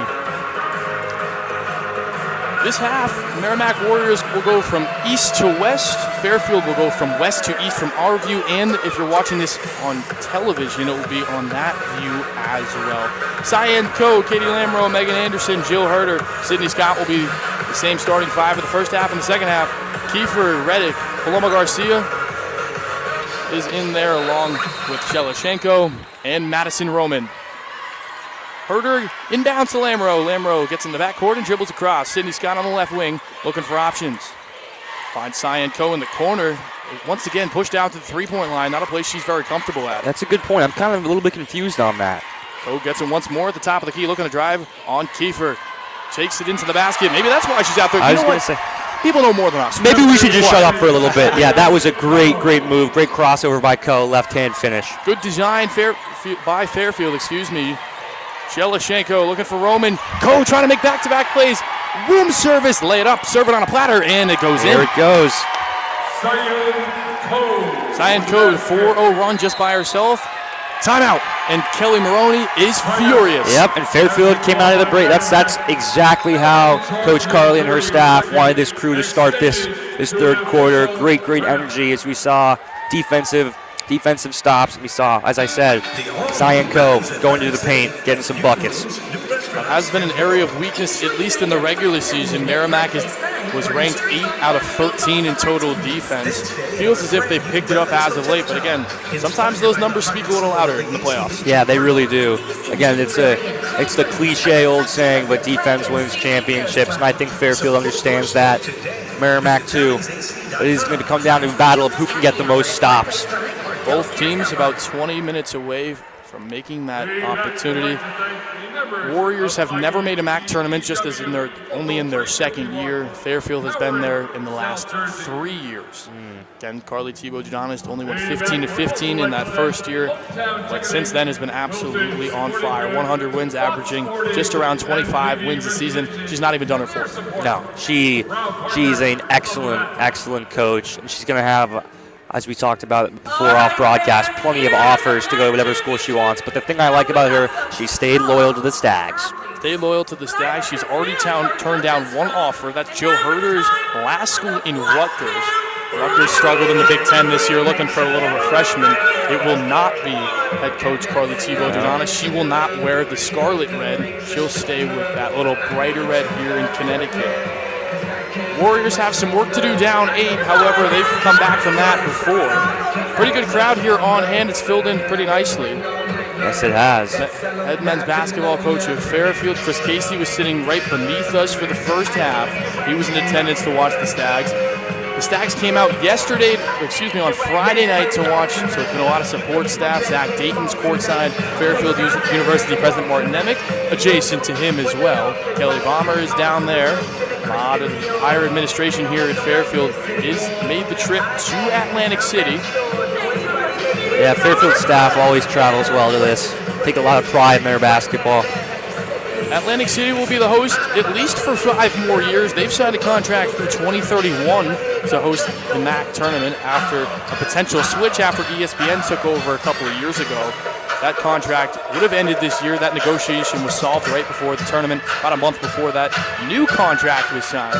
So the Gambling City here on the East Coast will have some basketball here in March. Anderson, Jill Herder, Sydney Scott, Lamro, Cyan Coe, same starting 5. Will stay out there for Coach Carly Thibault-Giannis. Kiefer, Reddick, Madison Roman, who's giving instructions to her 5 right now. Looks like Shella Shenko will stay out there as well. And doesn't look like, can't see the 5th option right now. It looks like it's Paloma Garcia. I think you're right, it is Garcia. Paloma Garcia is somebody that does have to get going. Has not been incredibly effective. 6 points, 3 of 7 from the floor. Reddick has carried most of the offensive load. Biggest note is Madison Roman, after scoring 22 yesterday, has only one of those 2. It's just 2 points today. Yeah, and you're right. She's only taken 4 shots. She's 1 for 4. So if I'm Merrimack, I want to feed her in the paint, give her more opportunity to impose her will down low. Reddick will be the inbounder. Things are getting chippy as the officials tell Herder and Lamro not to make contact with Sheloshenko and Paloma Garcia. Linear set for the Warriors out of the side out. Kiefer and Roman, the only Warriors in the front court. Paloma Garcia and Sheloshenko are the Warriors in the backcourt. Reddick will be the inbounder. Matchups to look out for: Cyan Coe's on Roman. Anderson is on Kiefer. Reddick will match up with Sydney Scott. Lamro is with Sheloshenko, and Jill Herder is with Paloma Garcia. After saying all that, Lamro switched on to Paloma Garcia. Reddick goes on Scott, kicks it to Sheloshenko, a lethal 3-point shooter, hasn't got many options to do so today. Good defense so far by the Stags. Reddick dribble handoff with Roman, kicks it, Kiefer elevates 3-pointer left wing, she knocks it down. How about it? Kiefer, exclamation point. Yeah, she was ice cold from 3-point range to start this first half. Now second half coming out firing. Anderson gets it on the right wing. Then finds Coe, who was cutting, didn't expect the basketball, instead finds herself inside, kicks Herder, beautiful pass, corner 3, in and out. Roman getting herself more involved as she picks up the rebound. Shove a pass to Reddick, she crosses the timeline. Dribble handoff on the top to Sheloshenko, good screen, almost got away with an offensive foul. Sydney Scott tripped over it. Roman at the top looking for Kiefer, finds her inside, working on the smaller Anderson, drop step inside, left hand, great defense by Anderson. Coe pushes the other way, Lamro, 5-on-5. Coe trails the play. Anderson hoists it up to Herder, a little confusion, look for Sydney Scott, then steps back, wide open 3-pointer, looking for the 5th of the day, could not find it. Kiefer, the rebound, looking for a point guard, will not find it. She'll take it across the timeline herself. Kiefer guarded by Anderson right across the midcourt line, right on the very decorative midcourt logo. She's like white on rice on Kiefer right there. It's a great matchup. White on rice, nice and sticky. Paloma Garcia trying to make something happen with Madison Roman. 9, 8 on the shot clock, 6, 5, 4. Reddick at 3 gets fouled, no call, and misses it. Ko doesn't know what to do with the basketball. Instead, she gets it out. Lamro 4-on-4 in the half court. Jill Herder looking for numero 5, and she knocks it down. Numero 5, 3 puntos. Little Spanish for you. There you go. How Wow. about that? Bilingual over here. Right over Paloma Garcia. Reddick kicks, launches, fires. 3 for 3 again. Those hurt. And Lamro. Yeah, Lamro got caught pushing off again, trying to inbound that ball. Lamro will pick up the foul. Another turnover. That will be number 13 for Fairfield. Foul number 4, Katie Lamro, her 3rd personal, 1st team foul on Fairfield. Yep, and now Brown will come in. Janelle Brown back on the floor. Still has that white heavy sleeve. Looks like it's heavily taped underneath. Not a great view for us. We're about 100 feet away. Looks like you can see the tape through the sleeve, though. You're right. You Paloma can. Garcia, the inbounder. Roman, you got a fresh 20. Roman Wow. looking for options. Great It's going to be a D. jump ball. It will be stay here with the Warriors. Janelle Brown fired up. Yeah, I mean, how about Janelle Brown taking on a player who probably weighs 70 more pounds than her to be, at least? That's just heart, man. Pure heart from Janelle Brown. Doesn't want to play her final game in the Fairfield white. Tipped by Brown in the inbound. Herder tracks it down on the other side of the floor. She goes across. Herder, Great inside. look. Anderson. How about those googly eyes? Anderson finds it inside. That Herder-Anderson connection. Garcia trying to weather the storm. Down 7. -3 in the quarter. Fairfield up 37-30. Just under 7 minutes to go. Reddick working on Brown. Defense chance rattle through. Jim Whelan, Boardwalk Hall. And this is not a good possession already. Looks stagnant. Reddick had a choice. Shishkina banks open Sunday afternoon. Wow. 3 points for Shishkina. I don't know if she called that one, but that was a great shot. Promise you here in Atlantic City, the only bank that's open is right at the casino. Yeah. Anderson trying to go through. Gets some separation. 4-foot bunny is good. Yeah, and that's just pure strength by Meg Anderson. She's gotten so much stronger than when she was a freshman. Great move. Roman hands to Garcia right at half court. 33-39 in this heavyweight fight between two of the MAAC's best. Garcia looking for option. Tipped away by Janelle Brown. Garcia gets it back. Garcia through the legs, uses her speed, slows it down low. Roman, stagnant offense here for Merrimack. Roman back to the basket about 20 feet away, right underneath the three-point line.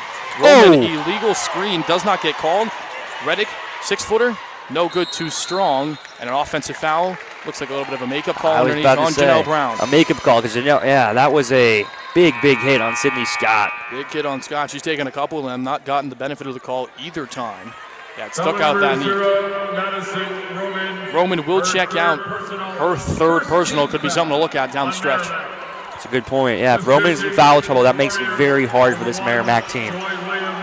Roman will take his seat. Mannion will check in. Oh, that's a great look by Beach. I love that. Right off it, Anderson, easy. Joy Williams has checked in for Roman. Garcia, full 5-out offense. Back screen by Shelashenko to free up Shishkina. Shishkina trying to drive on Anderson. She is quicker. No foul called until it was delayed. Shishkina will shoot 2. Yeah, that was a good job by Beach. I honestly didn't love that call. But Beach did a good job trying to stay in front.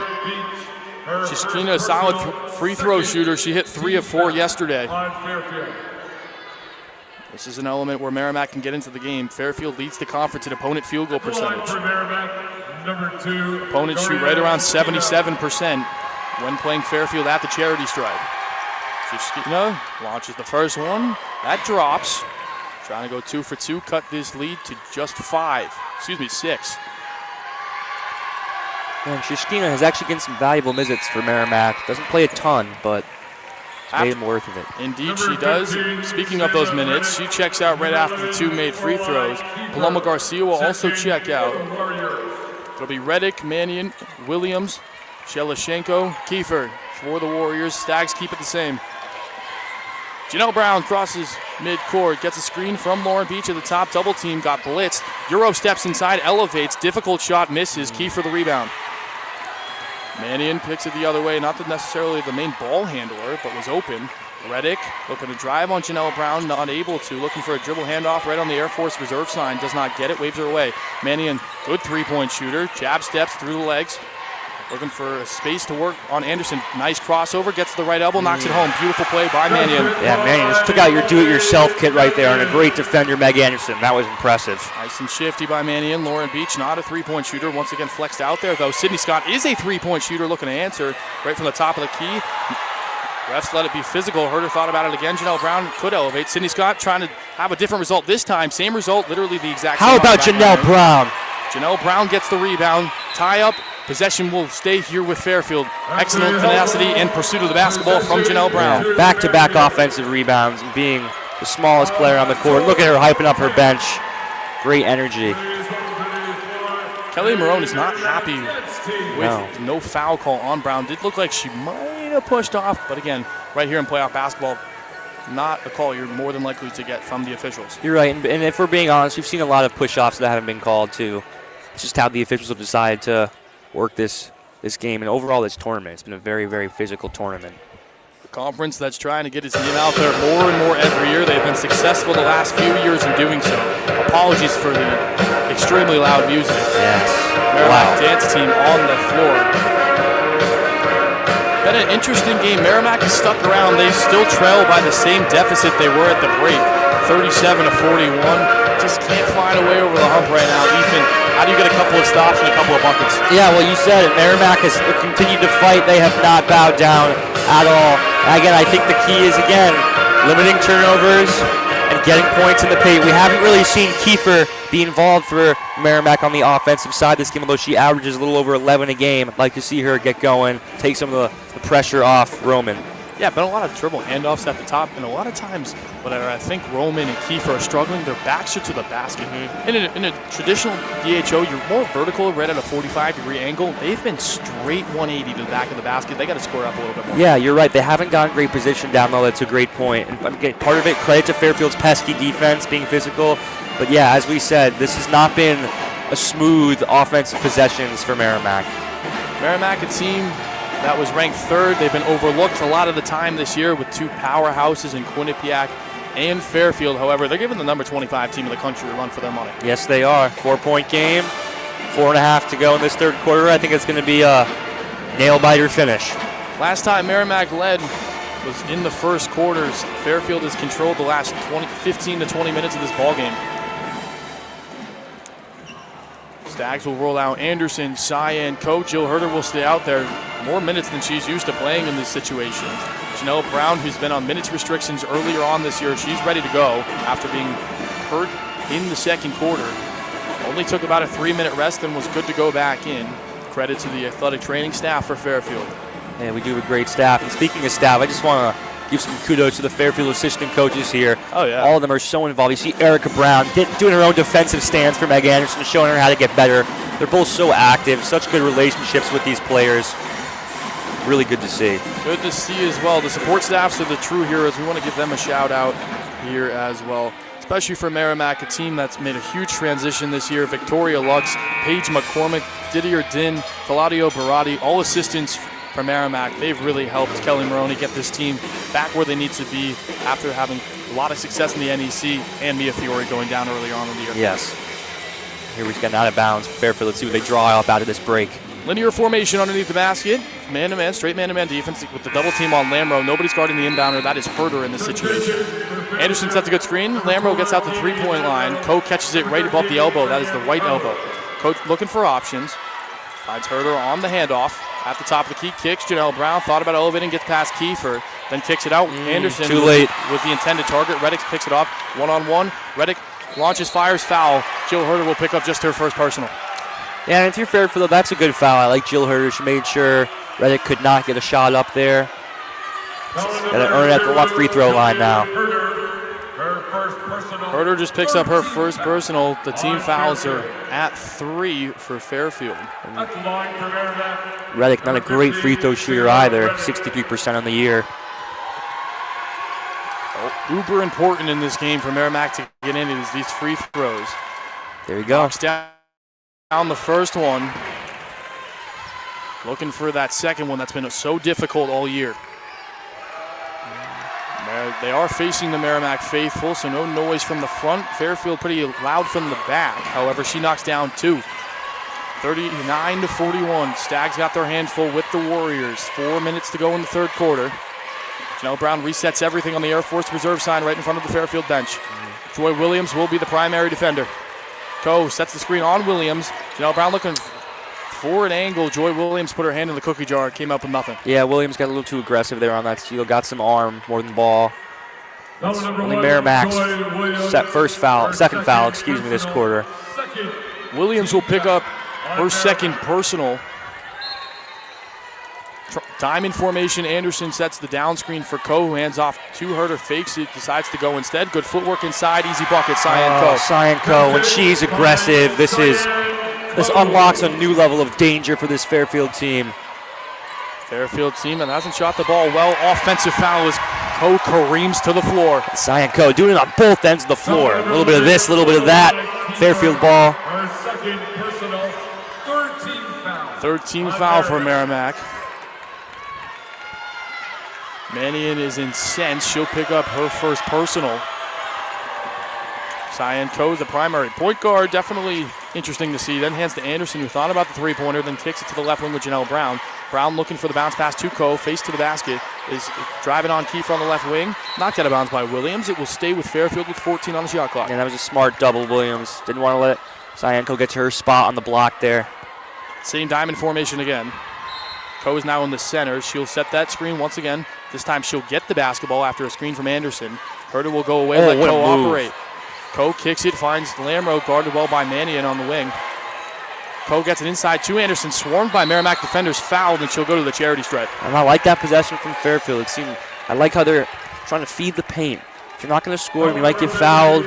Meg Anderson, pretty good free throw shooter. Knock them both down, give Fairfield a 6-point lead. Meg Anderson has not shot free throws here in the postseason, did not get any the other day. She's right in the mid-80s for free throw shooting. This will be uber important, especially if the Stags want to pull away from Merrimack. She'll get the first to go. The right-hander from Wantagh, New York. Right on the island of Long Island. Anderson looking for a perfect trip to the line with those pink shoes, and does just that. Mannion kicks to Reddick, and Reddick will start things over. Merrimack down 5, just over 3 minutes to go here in the third quarter. And a tie-up, the possession will go to the Warriors. Reddick to Kiefer. Mannion guarded well by Anderson. Got to get into a set here with just 15 on the clock. Once again, Logan, I'm not sure exactly what the scheme is. Reddick kicks to Kiefer. The scheme that was unsuccessful as Kiefer misses everything. Yeah, I think if you're Fairfield, you'll live with Kiefer shooting threes. I know she hit one, but the rest have been, to be brutally honest, not pretty. Cyan Coe's alone, stranded on an island, then gets it to Lamro. Anderson is posted up down there with Mannion, who is about 3 inches shorter, then pulls up right over her. That is short, bounces on the iron twice, rebounded by Reddick going the other way. Garcia has checked back into the ballgame after the media timeout. Reddick guarded by Brown, who's a tenacious defender, as mentioned many times before.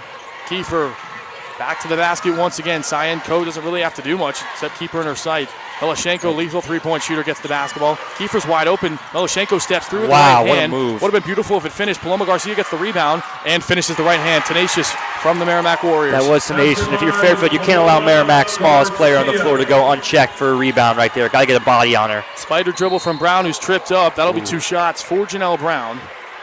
Right in the low 60s for free throw shooting so far this year. Janelle Brown, though, has that Euro step on patent. Janelle Brown was nothing but perfection from the charity stripe on Friday. She was 2-2 against the Pioneers. Brown getting more and more comfortable as the season goes on. Just 2 points today, just 10 in the tournament. However, moving better than she has all year. Brown spins the basketball once, the right-hander. Gets everything, shooter's including bounce. The back of the iron, hits the backboard and bounces in. A little bit of luck here. Maybe go hit the slots after this if you're Brown. Brown looking for 2. This time not as lucky. Casino gets their money at the end of the day. Yes, they do. Shishkina trying to start things over and get maybe a run going for the Warriors. Got away with the travel. Great off-ball D right there by Lamro. Garcia, who's a tenacious driver, swatted away by Anderson. You said, no way, not in my house. Yeah, that was great. Great D. I think that might have actually been Brown who got the block right there. Excuse me, it was Brown. I misspoke. Thank you for pointing that out. Of course, but wow, look at that. She got up for that, didn't she? Blocked that over to next Wednesday. Garcia, miscommunication at the top. Kiefer trying to save it. Does, but turns it over. Jill Herder 4-on-4, now 4-on-3 as she gets by Paloma Garcia. Gets hit, no foul, and Paloma Garcia gets away with a foul and corrals the rebound as well. Carly Thibault Dudonis is incensed. Melashenko, transition three-pointer, hit front iron, gets the push, and it will stay here. That one will go on Herder. Yeah, back on that Herder, that's right. She did get some contact there in that layup. I'm a little surprised that was not called. You see the foul down here. Herder's been ice cold, just that one three-pointer here in the third quarter after 12 first-half points. She will check out with 2 personals. Sydney Scott will check back in, who once again has been quieted.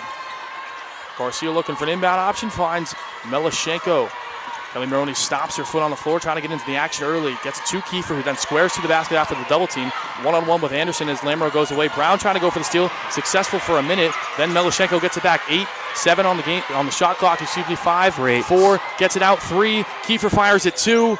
Air ball would have been a violation anyways, but Janelle Brown gets the rebound. Logan, back into what you said about that weird post positioning by Merrimack. Not ideal.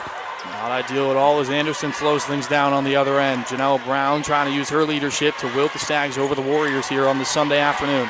Sydney Scott, Lauren Beach almost traveled, corralled herself though. 45 in the quarter. There's 9 left on the shot clock. Warriors trying to disillude the Stags by the shot clock count, but Anderson does no better than that. She'll get the 2 free throws with 38.3 remaining here in the third quarter. Yeah, and good awareness by Anderson there, realizing she had to attack as the shot clock was winding down. Drew a foul. Now she's got to hit both of these free throws. Anderson's first trip was just a couple of minutes ago. She knocked down both of them. For Anderson, looking for a little more of the same. Anderson's been slow from the floor. She's just 6 of 15. This could be an area where she can improve her points. She does just that on the first free throw. A little bit of a switch. Mannion and Shishkina switch to double co. Garcia will have the shooter. Doesn't matter though, as Anderson hits nothing but nylon. That was smooth. Garcia hands it over to Mannion. She'll be the secondary ball handler as Garcia trying to get into an action. Again, really slow miscommunication from the Warriors. And the difference in the game so far, Reddick, DHO, Mannion, second illegal screen. She'll pick up another one. Yeah, that's a great call. Lauren Beach got whacked right there. Mannion was very, very slow. Set her feet. Already, that's, I believe, the 6th foul on Merrimack. Merrimack will pick up, indeed, their 6th. Still that 7-point advantage. Fairfield winning the quarter by 3 as they've done for most of it. 24.1 remaining, which means the shot clock is off. Fairfield will have at least a 7-point lead going into the final frame. Brown just switching, alternating hands with the crossover. She's walking it up the 3-point line. Garcia's pretty far off, but they're going to double team her now. Lamro looking for the basketball. Turnover. Yep. Again, both teams at points are just taking way too long. I understand they want to get the final shot, but I don't know if just dribbling by the MAAC championship side is going to do that. Lamro's off the floor, so is Herder, so they don't commit any dumb fouls here at the end of the quarter to pick up anything unnecessary. Lauren Beach will come in for defense as well as Sydney Scott. Reddick trying to get across the timeline at 5, 4, 3, kicks it to Shishkina. 2, looked like it was deflected, and it was, and is off the mark. Stags will continue to lead by 7 points. They win the third quarter by 3. Yeah, that was a very, very physical quarter once again, Logan. These last 10 minutes should be no different. Again, only a 7-point game though. Katie Lamro still held scoreless this game. Not what we had in mind. Lamro is visibly frustrated as she went to the bench to end that third quarter. Even though she hasn't scored, I feel like defensively she's been pretty good, trying to make an impact in different ways. And she's had many games where she struggled. She struggled the last time they played Sacred Heart. That was past Saturday, the last game of the regular season. When I talked to her, she said to me, sometimes they just don't go. got to find other ways to make impacts, and she's done just that. Yeah, well, she has. I mean, she's a great defender. She always gives full energy on the defensive end. As we said, she's a competitor, too. The best players have the shortest memories. She's got to keep shooting, keep looking for her shot, get on the board for Fairfield. Like you said, that Sacred Heart game a couple weeks ago, I was actually on that broadcast, and it's true. She unlocked a mode. She took over. Didn't matter what her field goal percentage was. She found a way to get it done. One of the big ways she got it done is at the free throw line. Just missed one free throw in that game against Sacred Heart 2 weeks ago. However, she has not made it to the charity stripe quite yet. She's an 89.5% free throw shooter. Try to make something happen there. She's off. She more than likely start the quarter on the floor, just getting that 20 minutes of rest. But again, Lamro, I think 2 years ago, if you would have seen this tournament play out the way it did, she was frustrated in situations where she wouldn't play well. She would turn the basketball over. This year and the past year have been a different story. She's really matured. Yeah, she really has. And she's developed. This entire Fairfield staff is just so good at developing players. We see it with Lamro. We see it with her. I mean, obviously, Meg Anderson came in as a star, but she's gotten so much better, too. Really, really talented staff. Warriors got to pick it up on the offensive end after starting the game red hot. They're down to 36% for the game, just 15 made field goals. They got to find a way to make it happen, especially with the 18 turnovers. Three-point shooting has not been their emphasis for the majority of the year. They've been in the top 5, not the best, though. Shelishenko's got to get going. Yeah, she's got to get going for Merrimack, too. Again, 10 minutes for your season, right?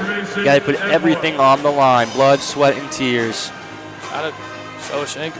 Melashenko trying not to make this her final game along with Reddick. Kiefer is also a senior. Roman and Garcia are both juniors, so they'll have at least another year of college basketball. Whether that is to be at Merrimack, that will be to be determined later on. Pretty good crowd here, like we mentioned. Merrimack's shown out in bunches, even though they're probably the furthest team from this tournament. Solid, what do you say, Ethan? Probably 60 people down there? I would say 60 or 70, yeah. There you go. Not bad. Pretty good turnout. We see an electric guitar down there. That's pretty cool for Merrimack. Pretty cool for Merrimack. Big school in terms of sciences, business, but music is not something you'd always think about Merrimack. They've shown out well. Huge band on crowd here today. In terms of Fairfield cheerleaders and the dancers have made their spring break down here with around 10 band members for the Stags as well. It sounded really good all week. Credit to them. Also credit to the band, man. Been able to travel down with them this week. Travel down here on Thursday. Been a nice weekend here at the MAAC tournament. Yes, it has. Just a handful of games to go, though. There'll only be 3 basketball games here played in Atlantic City, New Jersey for the weekend after this one. Man, it always goes by fast, right, this tournament? Excuse me, 4. Can't count. There'll be 2 men's semifinals tonight, a women's final on Monday. Quinnipiac and the winner of this game will face off tomorrow night, and then the men's final will be at 9 p.m. on Tuesday night. Roman is checked into the ball game. That's the only change for both sides. Garcia is back on the floor as well. Looking for options. Baseball pass over to Melashenko. Reddick inside to Roman. Reddick elevates for the left corner. Great 3. Closeout by Lamro. Indeed, a great closeout. Leads the basketball into Megan Anderson's hands, who's got a full head of steam going against Garcia. That gives to Ko. Janelle Brown is open. She launches the three-pointer. Foul and 1. Janelle Brown, energy shifter. Janelle Brown. The three-pointers, each time she shot, they got closer and closer. That one finally goes in. Plus the foul. Not 1, not 2, not 3, but a chance for a 4-point play. Rare 4-point play. Janelle Brown, just somebody that brings energy. She gives you a little bit of offense at this point in her career. That's just an added bonus. It is. And you see Coach Carly saying, come on, guys, foot on the gas. Clapping, telling Sydney Scott that. Janelle Brown's 4-point possession extends the lead up to 10 for Fairfield. 11. Garcia just trying to make something happen. Yeah. This is an important possession for Merrimack here. Are they going to respond to a double-digit lead right now, or are they going to waver in the face of adversity? Desperate times call for desperate measures. Garcia's got to get through it. She's pretty scoop underneath layup. Could not get it. It will be a tie-up, and it will go to Fairfield. Again, just an isolation play, not really a fantastic set from the Warriors. You're right. It was a great move, $1 million move by Garcia, but once again, a 10-cent finish. Mannion will check in with those 2 offensive fouls. Shishkina and Melashenko will go to the bench. Janelle Brown looking for another good possession down the floor. She's guarded by Mannion on the right wing. Kickball violation will go on Mannion. Good active defense. for the woman in 24 in blue. Mannion, the graduate student from Westchester, PA. Lamro bounces into Anderson with 16 on the shot clock. Plenty of time for her to operate. She's going to get doubled underneath as Kiefer comes over. Got to find a wide open Scott, who up fakes, then finds Brown. She's been hesitant to shoot today. She has been a little bit, and that's surprising because she's hit a couple. Coe's got 5, 4, 3. Nobody's aware of the shot clock except Scott, who hoists from the left wing and in and out. Would have brought the whole house down once more. Yes, it would have. That was halfway down. Reddick, got to have points in this possession if you're the Merrimack Warriors. Looking inside, too high. Thought Roman was about 7 feet tall. And there's another turnover. Can't have turnovers like that when you're already down 11, fourth quarter. Warriors have more turnovers than made baskets today. Lamro, Brown. Brown, one-handed pass to Coe on the three-point line. She's been stretched pretty much all day, keeping her out of the paint. Coe is the only woman on the floor for Fairfield that cannot shoot the basketball beyond the paint. Anderson kicks. Brown, overhead pass to Scott, who's wide open, beautiful spin on the basketball and spins the laces as well. And that was a great extra pass by Nelly right there. It's Fairfield bench now. Fairfield crowd can feel it a little bit. 14-point lead. Biggest advantage of the day for the Fairfield Stags. Sydney Scott had a whole island to herself, probably could have dribbled a couple of times. Her confidence allowed her to elevate and knock it down. What a transition from a team that was really struggling early on. Merrimack was up 7 points at one point in the game. Great comeback from the Stags so far. Yeah, and we talked about it though. We knew Fairfield was going to respond, but our question was, is Merrimack going to be able to respond? So far, Logan, they just haven't, okay? Their offensive possessions, I'm going to say for the majority of this second half, have just looked stagnant. They've looked awkward, disorganized. It's just not going to get it done. Not going to get it done, indeed, against a team that really is good in stagnant defense. And really, any team could be good in stagnant defense if they don't move, right? Fairfield's actually a team that's bad on defense when they have to switch. Because of the dribble handoffs that sometimes allows you to switch, Fairfield has made that defensive adjustment. They've gone over just about every screen. It's created a lot of problems for the Warriors. You're right. That's a good point. They have not switched a lot. In fact, when they did switch, that was earlier in the first quarter when we saw a bunch of Merrimack easy buckets. So that's a great adjustment by Coach Carly and her staff. You're correct. Where does the adjustment come from Coach Kelly Moore? Where does the adjustment come from Coach Moore? Well, listen, she's got to find some way to inject some life into this offense. I mean, she's got to say we got to play with quicker pace. I get it. 8 minutes is a lot of time, but you're down by 14 and you're not shooting the ball well. So you have to get into your sets quicker. You have to attack the paint more. That's all I can say. Paint's got to be attacked. Merrimack's really successful when Garcia can get 2 feet in the paint and just spray it out, essentially. Fairfield's at their worst defensively when they're having to switch and having to come over and to help. They just don't rotate as well as you would think for the 25th ranked team in the country. They have been better as of late. However, it is a weakness. If you're the Merrimack assistants, that's something you got to point out here with the final 8 minutes to go. You're absolutely correct. Definitely needs to be addressed. 8 minutes will decide who meets Quinnipiac tomorrow night at 6 p.m. They've already punched their ticket. The 4 men's teams are looking to punch their ticket tonight as well, including Fairfield men's basketball. They're looking to punch it against Siena. Last time out against Siena was Friday, February 27th, so just around 2 weeks ago. Excuse me, 1 week ago. 1 week ago. I apologize. That's all right. 1 week ago, and they actually won that game after traveling earlier in the year in January on Martin Luther King Jr. Day and getting blown out of the Siena gym. So it'll be a really interesting matchup. We were talking about how cool that's going to be tonight. Yeah, it's going to be a great game. I'm already excited about it, and I'm happy that you and me get to watch it as spectators too. Dude, Fairfield's going to really have to rely on, their saving grace of Sparks is going to have to be great. Benjamin, Ethan, and myself, as we mentioned, will be spectators tonight. As been through the majority of the tournament so far, the men's will be covered by Kyle Scannell, Andrew Jamison. They're prepping for that game right now.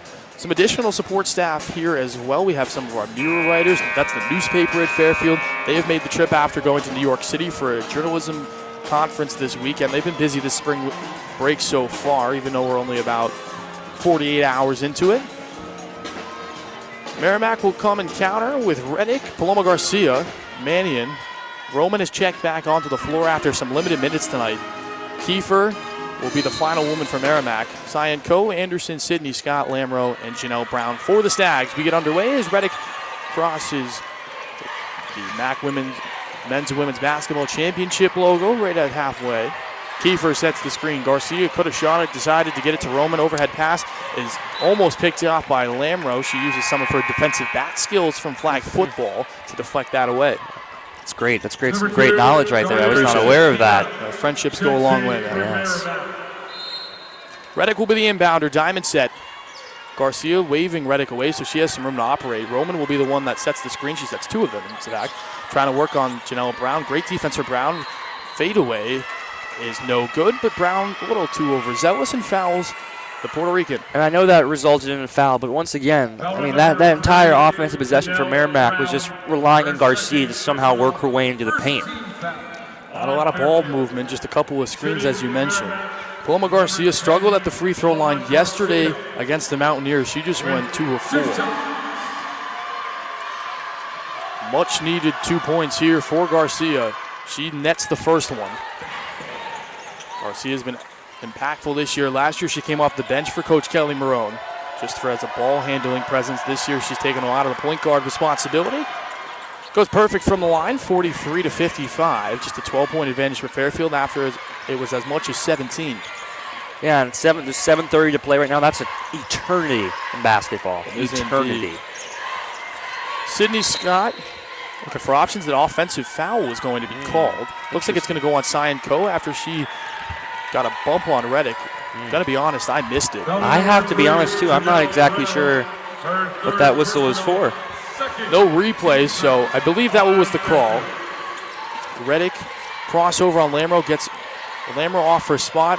Too strong off the backboard. Tip to Roman. What a beautiful adjustment mid-air by Reddick. She's been winning all day, though. Yeah, she really has came to play. Very, very impressed with her. Fairfield here. Little run from Merrimack, 5-0 so far. Overhead cross court, not usually a pass you desire in basketball. And lands in Scott's hands, then to Lamro. That's going to be a foul. That's going to go on Shishkina. She'll pick up her second personal. That will match Merrimack's second team foul for the fourth. Good sportsmanship right there by Roman, checking on Lamro on the ground. 2 players that have been awarded first team All-MAAC this year. Herder just checked in. Sydney Scott will take a seat. Herder's got her hands on it right away as she's the inbounder. A little confusion on the inbounds pass. And this is, lopsided on the left side here for Fairfield. Ball was inbounded too fast as Brown kicks to Ko, who does not shoot the basketball from the outside. Instead, dribbles inside, looks for options. Anderson shoots it. Right corner three-pointer, too strong. She's been ice cold all day. Yes, she has. Could not get that three-pointer going. Brown knocks it away temporarily, throws it off Paloma Garcia. Wow. Runs into the ESPN Plus crew. Brown makes sure they're all in order, and just Brown playing through the play. Papers were flying, tablets were flying. Wow. Looked like VJ Edgecombe the other night when Philly was in Boston. Yes. Flew right over the ESPN staff and actually hit a woman in the face with his foot incidentally. But we're here in New Jersey with Paloma Garcia. She kicks it to Shishkina, drives, free lane, lost the basketball, no foul call, and Merrimack cannot believe it. It will be another turnover. Yeah, and Fairfield on defense is just so fundamentally sound. They always play with their hands up. I can remember when I was a kid playing basketball, that was the one thing my dad would never shut up about. Hands always have to be up on defense. Hands got to be up on defense. Reddick puts her hand in the cookie jar, knocks it away temporarily. Almost a 10-second violation for Fairfield. They get it across with 2 seconds to spare. Ko on the right wing. Good screen by Lamro. Skip past Anderson, who drives on Shishkina. Could have been called for the foul. Was not. 4-foot bunny's good. Yep, that's just too easy. Meg got right to her spot and made him pay. Right in front of the Fairfield bench. Nice and easy shot for Meg Anderson. Hopefully that gets her on a roll if you're a Fairfield fan. Reddick to Shishkina. Thought about the three-pointer. Picked up the basketball. Trapped in the corner. Throws it off Anderson. It'll stay with the Warriors. Once again, Merrimack, there's no good going to come out of dribbling into the corner and picking up your dribble. There has to be more. There has to be more off-ball movement here. Due to the trap in the corner, Shishkina will check out. Melashenko will check in. Looks like they're going to review who was out of bounds on. Possible challenge call from head coach. Those calls come from assistant coach Blake Dudonis. And that is, I believe, what it is. Fairfield has called timeout. Calling the floor is Merrimack. Dudonis had a successful challenge a couple days ago. We saw he got very, very excited, as he should. As he should. Blake Dudonis probably jumps higher than he's ever jumped before. And he knows that. I know that. going to say. That successful challenge. Pretty good this year. That iPad pretty much lives underneath himself and Dom Lewis's seat. Dom Lewis, the graduate assistant. A little bit different vibe for him. He was over at Niagara last year. Program that's struggled to make things happen the last couple of years after competing with Fairfield in that MAAC championship 2 years ago. Just a handful of wins this year under head coach Jada Pierce. I have to say, Dom Lewis, I've never met him personally, but I can confidently say he is the best dressed assistant coach on that staff. Ooh, he's got some nice suits. Does have some nice suits indeed. Really cool to have it. Again, he's the newest member of this staff. Everybody else has been here for a minimum of 2 years prior. Full team huddle, including the practice guys and some of the managers. This is interesting. Not something you see every day with everybody on the floor. Correct. This is interesting. Speaks to some of the family ties that Fairfield preaches every day. Merrimack, similar situation. A lot of credit to their staff. They've got them ready to play today. 6 managers I can see that are on the bench. Some of them, I believe, are practice players. Fairfield will take the basketball. Another successful challenge. That's the second in the tournament for head coach Blake Dudon. And look at him getting up again. Wow, that was some serious airtime he just got right there. It's a great challenge. Gives Fairfield another possession. Takes the wind out of the sails of the Warriors a little bit. Yeah, Logan, that's a great point. I mean, you meant this is going to be this has become an exponentially tougher job for Merrimack now. Down 12 with less than 6 minutes to go. Offense is just not flowing. Severe drought. Indeed. Anderson, Lamro, Janelle Brown, Jill Herder, Cyan Co. the 5 for Fairfield. Madison Roman, Melashenko, Garcia, Mannion, and Reddick the 5 for the Warriors. Janelle Brown will be the inbounder as she grins from ear to ear as Garcia guards her the full way. Not grinning anymore as Garcia pokes it away temporarily. Still has the basketball, Janelle Brown does on the right wing. Herder trapped, hand in the face from Melashenko. Tenacious defense so far. Yeah, then the foul was called. And Lamro just got shoved by Reddick. Does shoved by Reddick, and Lamro's getting into it. Definitely going to be a review here, so we're going to have some time to decipher this really quick. I bet it might be a double technical. I believe Lamro had said something. We have these big headphones on, so we really can't hear it. However, it looks like something was said. We'll take a look here on the video board. Gets in the cookie jar a little bit. This is nothing crazy. So there's a foul on the top of the head. Nothing crazy. Dahl throws the elbow first, then gets the push. Now Lamro's on that one flagrant foul, so she could be ejected if it's called again. She could, and that one's tough. I mean, I do understand the frustration for Lamro. Reddick was all on her grill, grabbing her braids even. I know that can't be fun. But you're right, if you're Lamro, you just gotta smile and wave, boys. Smile and wave. This could be a double whammy here for both sides. That might be 2 fouls for Reddick. Fairfield administration and fans just want the 1 foul. I do think they're missing the elbow, though. It wasn't very clear, but it was thrown, no doubt about it. That's the second time Lamro has been caught in elbow. This time, Reddick wasn't having any of it. No, and you're right. Lamro definitely is not fully innocent, but I do think Reddick, a little bit overreaction right there. 2-hand shove to Lamro. Just one of those emotional plays for sure. Definitely will be at least it was after the whistle, so it will be a technical foul. Flagrants happen in the active play. Technicals happen after the whistle has been blown or before it. Definitely probably a technical for Reddick. That'll be shots for Fairfield. Whether they determine that Lamro had instigated that could be a possible ejection, and they will cancel themselves out essentially. Yes. So there'll be no shots. Lamro does a good job though of getting under people's skins. She does. I think it has to be a little bit purposefully, right? It is. I think it is, and I think it's just kind of where she's come from. She's always played like that. Again, undersized guard, has been really aggressive, tenacious, and she competes every night. So it'll be interesting to see how they rule this. I believe it's not enough to call a double. I think it's just going to be the push on Reddick. I think that's a good take. Although the officials have been pretty good all weekend long. Quick conversation, at least between our female official and one of the male officials. Then the female official takes a step out. One of the male officials will take a step in, just to get a second opinion on the call. Should have a decision soon. Just to slow things down a little bit. Merrimack does trail Fairfield by 12 with 5 minutes and 32 seconds remaining. In terms of the numbers, Fairfield has 57. Merrimack is at 45. 2 fouls for Merrimack. It'll be 1 and 1 for Fairfield. It will take 3 fouls for the Stags to get Merrimack to the line. The possession arrow does point to the Warriors, but the big difference right now is Fairfield has all 4 timeouts. Merrimack just has one singular one remaining. That's a good point you make. Fairfield right now is not in any rush. Time is on their side. You want to waste some clock here when we get back out into the court. Some of the game leaders for Fairfield. Megan Anderson is now up to 18 points. Jill Herder, after having 12 in the first half, just had that one 3-pointer in the third quarter. She's up to 15 for the day. Yeah, and I think you said about Anderson, the 18 points. Like we said, she has been ice cold from 3-point range, but she's got so many different things in her bag, right? She can shoot a 3. She can take you down low to the paint.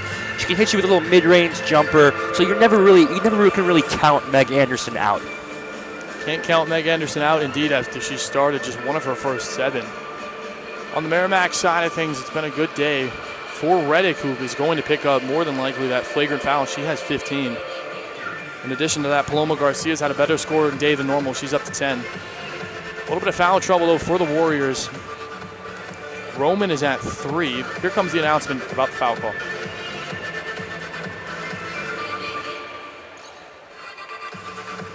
Or not. Both went to the monitor. One of them's at the microphone, did not say anything. I got fooled too. Looks like they are going to call, if I can read some signals, it looks like there is going to be a possible ejection of Lamro. No. And Lamro's looking saying, me? Oh. Harley can't believe it. Looks like Lamro's going to be ejected.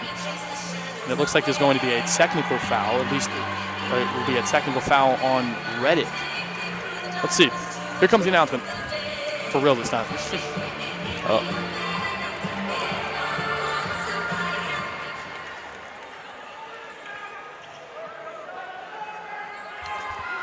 After review, we have a personal foul on 15, a dead ball flagrant foul on number 15, Merrimack, and a dead ball flagrant foul on number 4. Katie Lamro will pick up her second flagrant foul and will be ejected from the ball game. That's a big blow for Fairfield. Wow. Reddick will pick up the personal and the flagrant, so that's 2. Katie Lamro's night is done. She'll hit the showers early. She gives her teammates high fives. They're going to do this for her. Wow, I did not expect an ejection this game, but it just proves how intense these MAAC tournament games can be. Lamro let the emotions get the best of her. By rule, you do have to head back to the locker room. She will be off the bench for the remainder of this ball game. 57-45, that's a huge blow for Fairfield. Let's just hope it's enough if you're a Fairfield fan.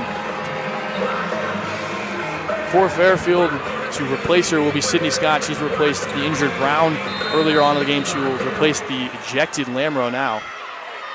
And we're back underway. 5.5 minutes to go here at Jim Whelan Boardwalk Hall. Jill Herder at the ball at the top of the key. Good defense from Melashenko at the top. Dribble handoff with Janelle Brown. Has a free lane to the basket. Takes it. Room service. Great move by Janelle Brown. If you're Fairfield, man, you can't come out rattled now by that ejection. You got to do this for Lamro. Lamro's given pretty much everything she's got this year. Won every award you can. Paloma Garcia, all defensive team with Lamro, kicks it to Roman, then gets Garcia behind the back. Spin move, Ko says no way, Jose. Hits it off Paloma Garcia. It's going the other way. Man, put the IQ right there by Ko. Just not only gets the block, but has the mental fortitude to say, I'm going to tap this off a Merrimack player, give my team the possession. One tick above 5 minutes remaining in this ball game. Fairfield one more time has extended it. Offensive foul. Looks like Melashenko's feet were moving. Fairfield does have an additional challenge because they won the first one. Does not look like they are going to use it. And Jill Herder reacting the only way she can. Just stands there with her hands on her hips in disbelief. Jill Herder has now picked up her third personal. Wow. Looked like those feet were moving from Melashenko. That was the worst call we've seen all game, I think. Wow. Officials have been really good. Feet were definitely moving, though, from Herder. Garcia will restart things. Merrimack trying to take advantage of the offensive foul by Herder. Got into the set early. Now they're out of it. Garcia, Reddick trying to find options. Back to the basket, working on Scott. Double team. Overhead pass. Great Roman. look. Ko went off for a minute. Anderson comes over the top and is down on the floor. She came down hard, too. Anderson just taking a moment to get up. Looks like she just hit that elbow on the floor. Coming to her feet. There you slowly go. but surely. Yeah, she's a warrior. She's a warrior. She got hit in the face, I believe, the nose, it looks like. Fairfield will pick up their 5th, so Merrimack will shoot 1 and 1 the rest of the way. Could be impactful down the stretch. Madison Roman to the line. Struggled at the free throw line yesterday, just 5 of 10. Roman, the southpaw from Fairfield, Connecticut, went to Fairfield Ludlow High School. No good. Rattles out, spins around, and can't get it to fall. 4:39 remaining. Fairfield 26-4, 19-1 in the MAAC conference this year. Merrimack 19-11, 15-5 in the conference. Yeah. Roman gets the second. Janelle Brown double team. Defensive intensity has picked up, and a cheap foul was called on Paloma Garcia, and deservingly so. She didn't like it. Not much contact. That was a little bit of a bailout. Janelle Brown was heading for a dead end fast down that baseline. Looks like Lauren Beach will check in for Anderson just to give her a few minutes at the end here. Both teams will shoot at least 1-1 for the rest of the way as Merrimack picked up their 15th foul.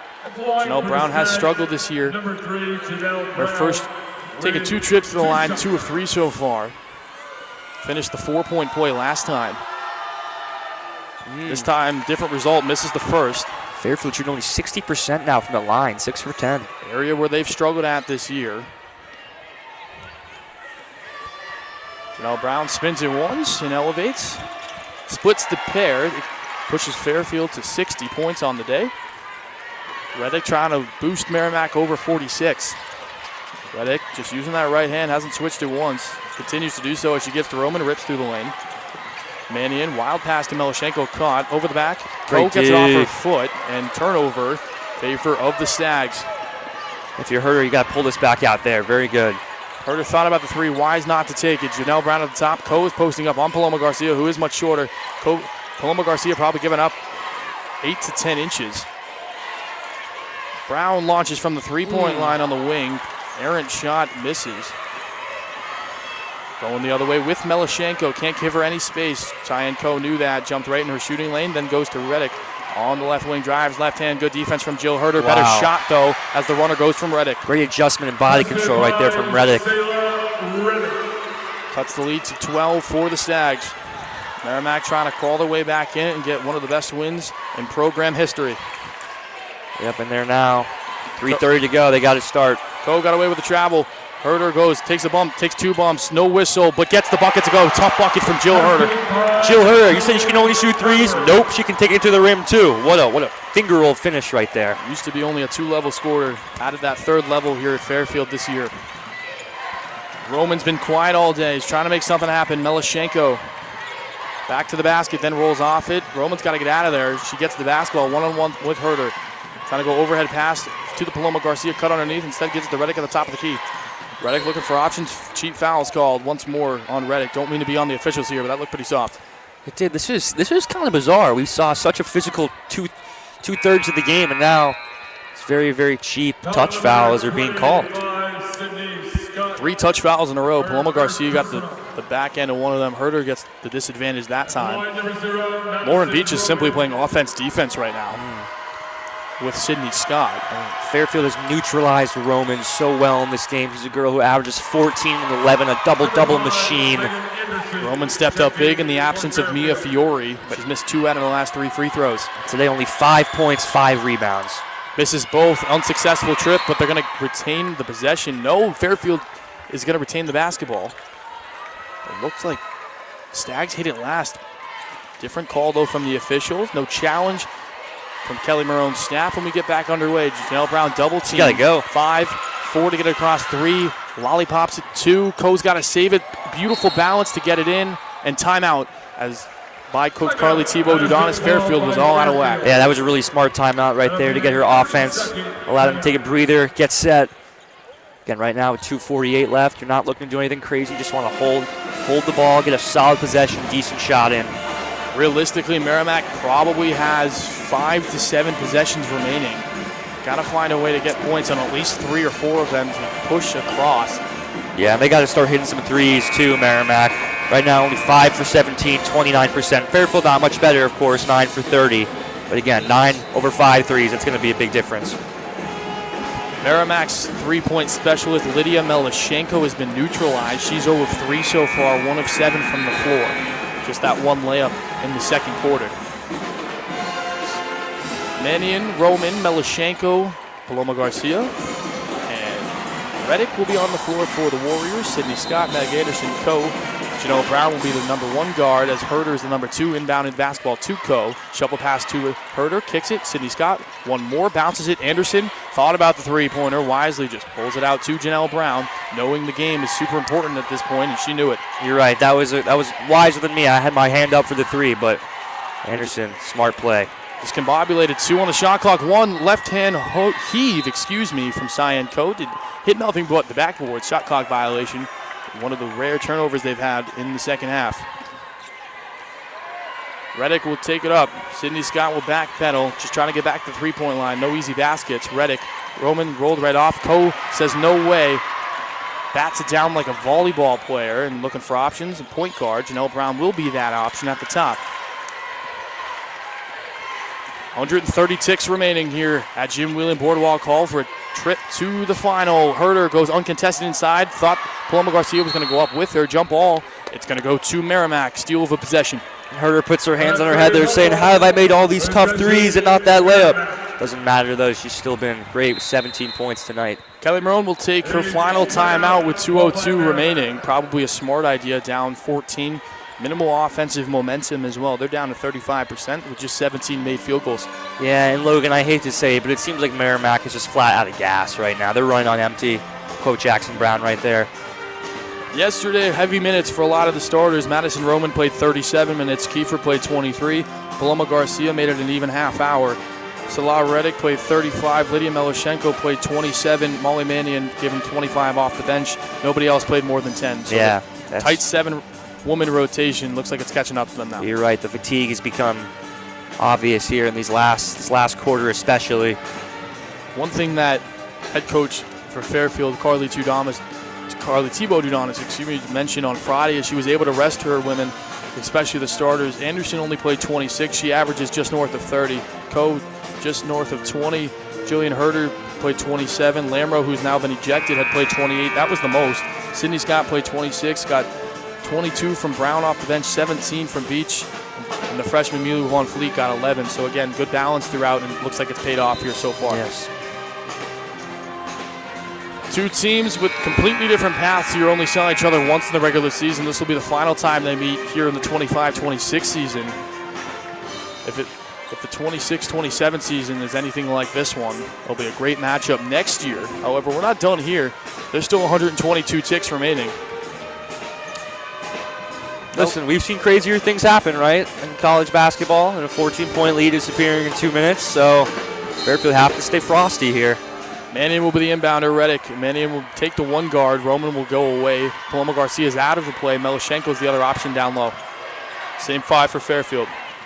Meloshenko gets the bounce pass. Paloma Garcia off a nice curl. Waits, hesitates. Patient was good. Second option, no good either. And looks like that will be the dagger with 1:46 remaining. Yeah, Merrimack just could not put the ball in the basket. Good look right there, but Garcia just couldn't finish. We're Fairfield students. We had all the blue on for Merrimack today, incidentally, of course. Cyan Co. Great. That's a foul. Looked like more like a jump ball. I think they called it a jump. They called a foul. The foul official called a foul. Wow, I saw one official signal the jump ball. Looks like the conversation's being had right now. Foul number 15. It is going to be a foul. I thought that was a jump ball. Looked like a lot of basketball. Cyan Co. might be the right person to foul. South of 40% on the year. Lauren Beach will check in, offense-defense substitution for Sydney Scott. Mannion will check out. Joy Williams will check in. Applause for Mannion, which will be interesting to see. Maybe a couple possessions here, and you get some of your seniors in if you're Coach Kelly Marone. Although Cyan Co. misses the first, keeps it 14. Shishkina will check in at the next stoppage. Second goes for Co. Shishkina will check in. That'll be for Meloshenko. A couple of women that substitute for each other very often. Yeah, now Merrimack going with a very small lineup here. Trying to get some shooting out there. Rebounds not necessarily of importance right now. Reddick looking for options. Good defense from Fairfield. Not a lot of motion. Anderson picks off the pass. That'll do it. That'll do it. About 80 ticks remaining. Fairfield can taste another championship appearance. Brown just controlling the possession, trying to get playing the battle with the clock right now. Beach, they're going to use all the shot clock, it looks like. Anderson thought about firing, thought better of it. Herder's got 10 to operate with. Herder at the top of the key working on. Herder wants this herself. And she does get it. Herder just able to back down Reddick. Nice slow game. Wow. Pretty much puts the icing on the cake. Jill Herder, man. Career game. The seniors will check in for Merrimack here at the next stoppage. Looks like the white flag has been waved. Shishkina handoff, Reddick, three-pointer is no good. Brown will get the rebound. Loses it temporarily. Joy Williams, good defense. Herder will cross midcourt with it. Fairfield faithful on their feet. They're just going to take a shot clock violation would be my best guess. And that'll do it. Paloma Garcia playing hard. She'll at least get another year, and a jump ball will be called. Fairfield will retain the possession. After two substitutions for Merrimack, Merrimack will substitute in sophomore Kristen Kelly, the Amherst, Ohio native, and number 12, Claudia Gallegos from Naperville, Illinois. That'll be the final time this year for Roman. Reddick will check out for the final time in her basketball career. What an excellent performance for her, 15 points. She did. She went out on a good performance, although didn't get the win. Brown inside the code, did not take the shot clock violation. Coe still battling here, and it'll be another jump ball. This time Merrimack will take it with 10.9 remaining. Fairfield up by 17 with 11 seconds left, still diving on the floor, getting those knees dirty. Shishkina, the sophomore, will check out for the final time this season. Paloma Garcia, the junior, will check out as well. A couple of substitutions will be made for the Warriors. Fairfield's going to counter that with Kiara Gregory. Cyan Coe, Megan Anderson check out. Mila Von Fleet will check in. And a big applause right there for Brown from the Fairfield faithful. Our colleague Kyle Scannell next to me giving her some claps. Pham will check in, the first year from Boston for Fairfield. Michaela Thomas, the junior, will check in for the first time alongside Danae Skelton, the sophomore from British Columbia. Final 4, 3, 2. Kelly's not even going to hoist it at 1. And the time has expired. Fairfield, 3 straight MAAC tournament final appearances. We'll see them tomorrow night. And the anticipated battle at the start of the week was Quinnipiac Fairfield. That's exactly what you're going to get here. My concern for Fairfield is Lamoureux might be suspended for a game. I'm not sure what the rules are of the tournament in terms of ejections. There was an ejection yesterday, and I believe the individual was suspended for a game. We will see. We will confirm all that tomorrow. However, that is a motive of concern for Fairfield, especially against a Quinnipiac team that is absolutely dominant and focuses on capitalizing on mistakes. Yeah, well, Logan, that's an interesting point you bring up. I also, off the top of my head, I'm not aware what the regulations are for ejections in the MAAC tournament, but that would be a significant blow to Fairfield. I mean, obviously, what can I say about Lamoureux that hasn't already been said? MAAC Player of the Year, MAAC Defensive Player of the Year. So you're right. If you're Fairfield, you want to enjoy this win, but you do have to hope that you'll still be with your star player come the championship game. That determination will be made later on today, whether or not she's eligible to play tomorrow. That, again, would be a huge loss for everybody involved. I'm not exactly positive. We are not positive on the rules, so we don't want to speculate. However, I do believe it is a possibility. However, let's go more on the positive side. If you're a Fairfield fan, you take Merrimack down by 2 less points than last time. You take them down by 17 this time. In the postseason, it's a great win. What is the key to success? I know we're looking ahead a little bit against that Quinnipiac team tomorrow. Yeah, well, Logan, that Quinnipiac team is a tough team. As we saw, they battled it out against Iona and OT just a couple hours ago. If you're Fairfield, I think a couple things. One, I think you have to keep the defensive energy, obviously. And I think you have to hope that some of your three-pointers start falling more. Again, 29% from the three-point land today, 9 for 31. That's going to be a lot harder to turn into a win against Quinnipiac than it is against Merrimack. Absolutely, and Quinnipiac, let me tell you that with all due respect to the MAAC Conference and the ranking programs, they feel they've been disrespected all year. They're going to come out with fire. What's the key to success? For Quinnipiac, man, again, this Fairfield team is such a three-headed dragon, if you will. There's you cut one head off, two more emerge, give you such a hard time. I think if you're Quinnipiac, again, you got to run Fairfield off the three-point line. I like to see, again, we're both Fairfield students. I don't want to see this, but I would expect that there'll be more doubles in the post. Quinnipiac will be doubling Meg Anderson, Cyan Coe. That's what I would expect. We'll see what happens tomorrow. It is set. The final is set. Quinnipiac will be the designated home team as they are the #1 seed. Fairfield will be the designated visiting team. They are the number 2 seed. We'll be with you tomorrow night. Myself and Ethan Hudson will see you at around 5:50 tomorrow night. However, we got one more game for Fairfield before that. Fairfield men's basketball, as mentioned a couple of times, will take on Siena tonight at 8:30 p.m. Kyle Scannell and Andrew Jameson will go live around 8:20 p.m., barring any delays. It's been an absolute pleasure with you on WVOF 88.5. Ethan, man, what do you got, man? I can't wait. I'm excited. What a treat basketball this is. We got tonight, we got tomorrow, Logan. It's going to be fun. There's no one else I'd rather do it with. Hey, man, I echo the same thing, man. Thank you for joining in here, Jim Whelan Boardwalk Hall in Atlantic City. Give the guys about 3 hours. We'll see you tonight for this evening this evening game for the Fairfield men's basketball team. Kyle Scannell, Andrew Jameson with the call.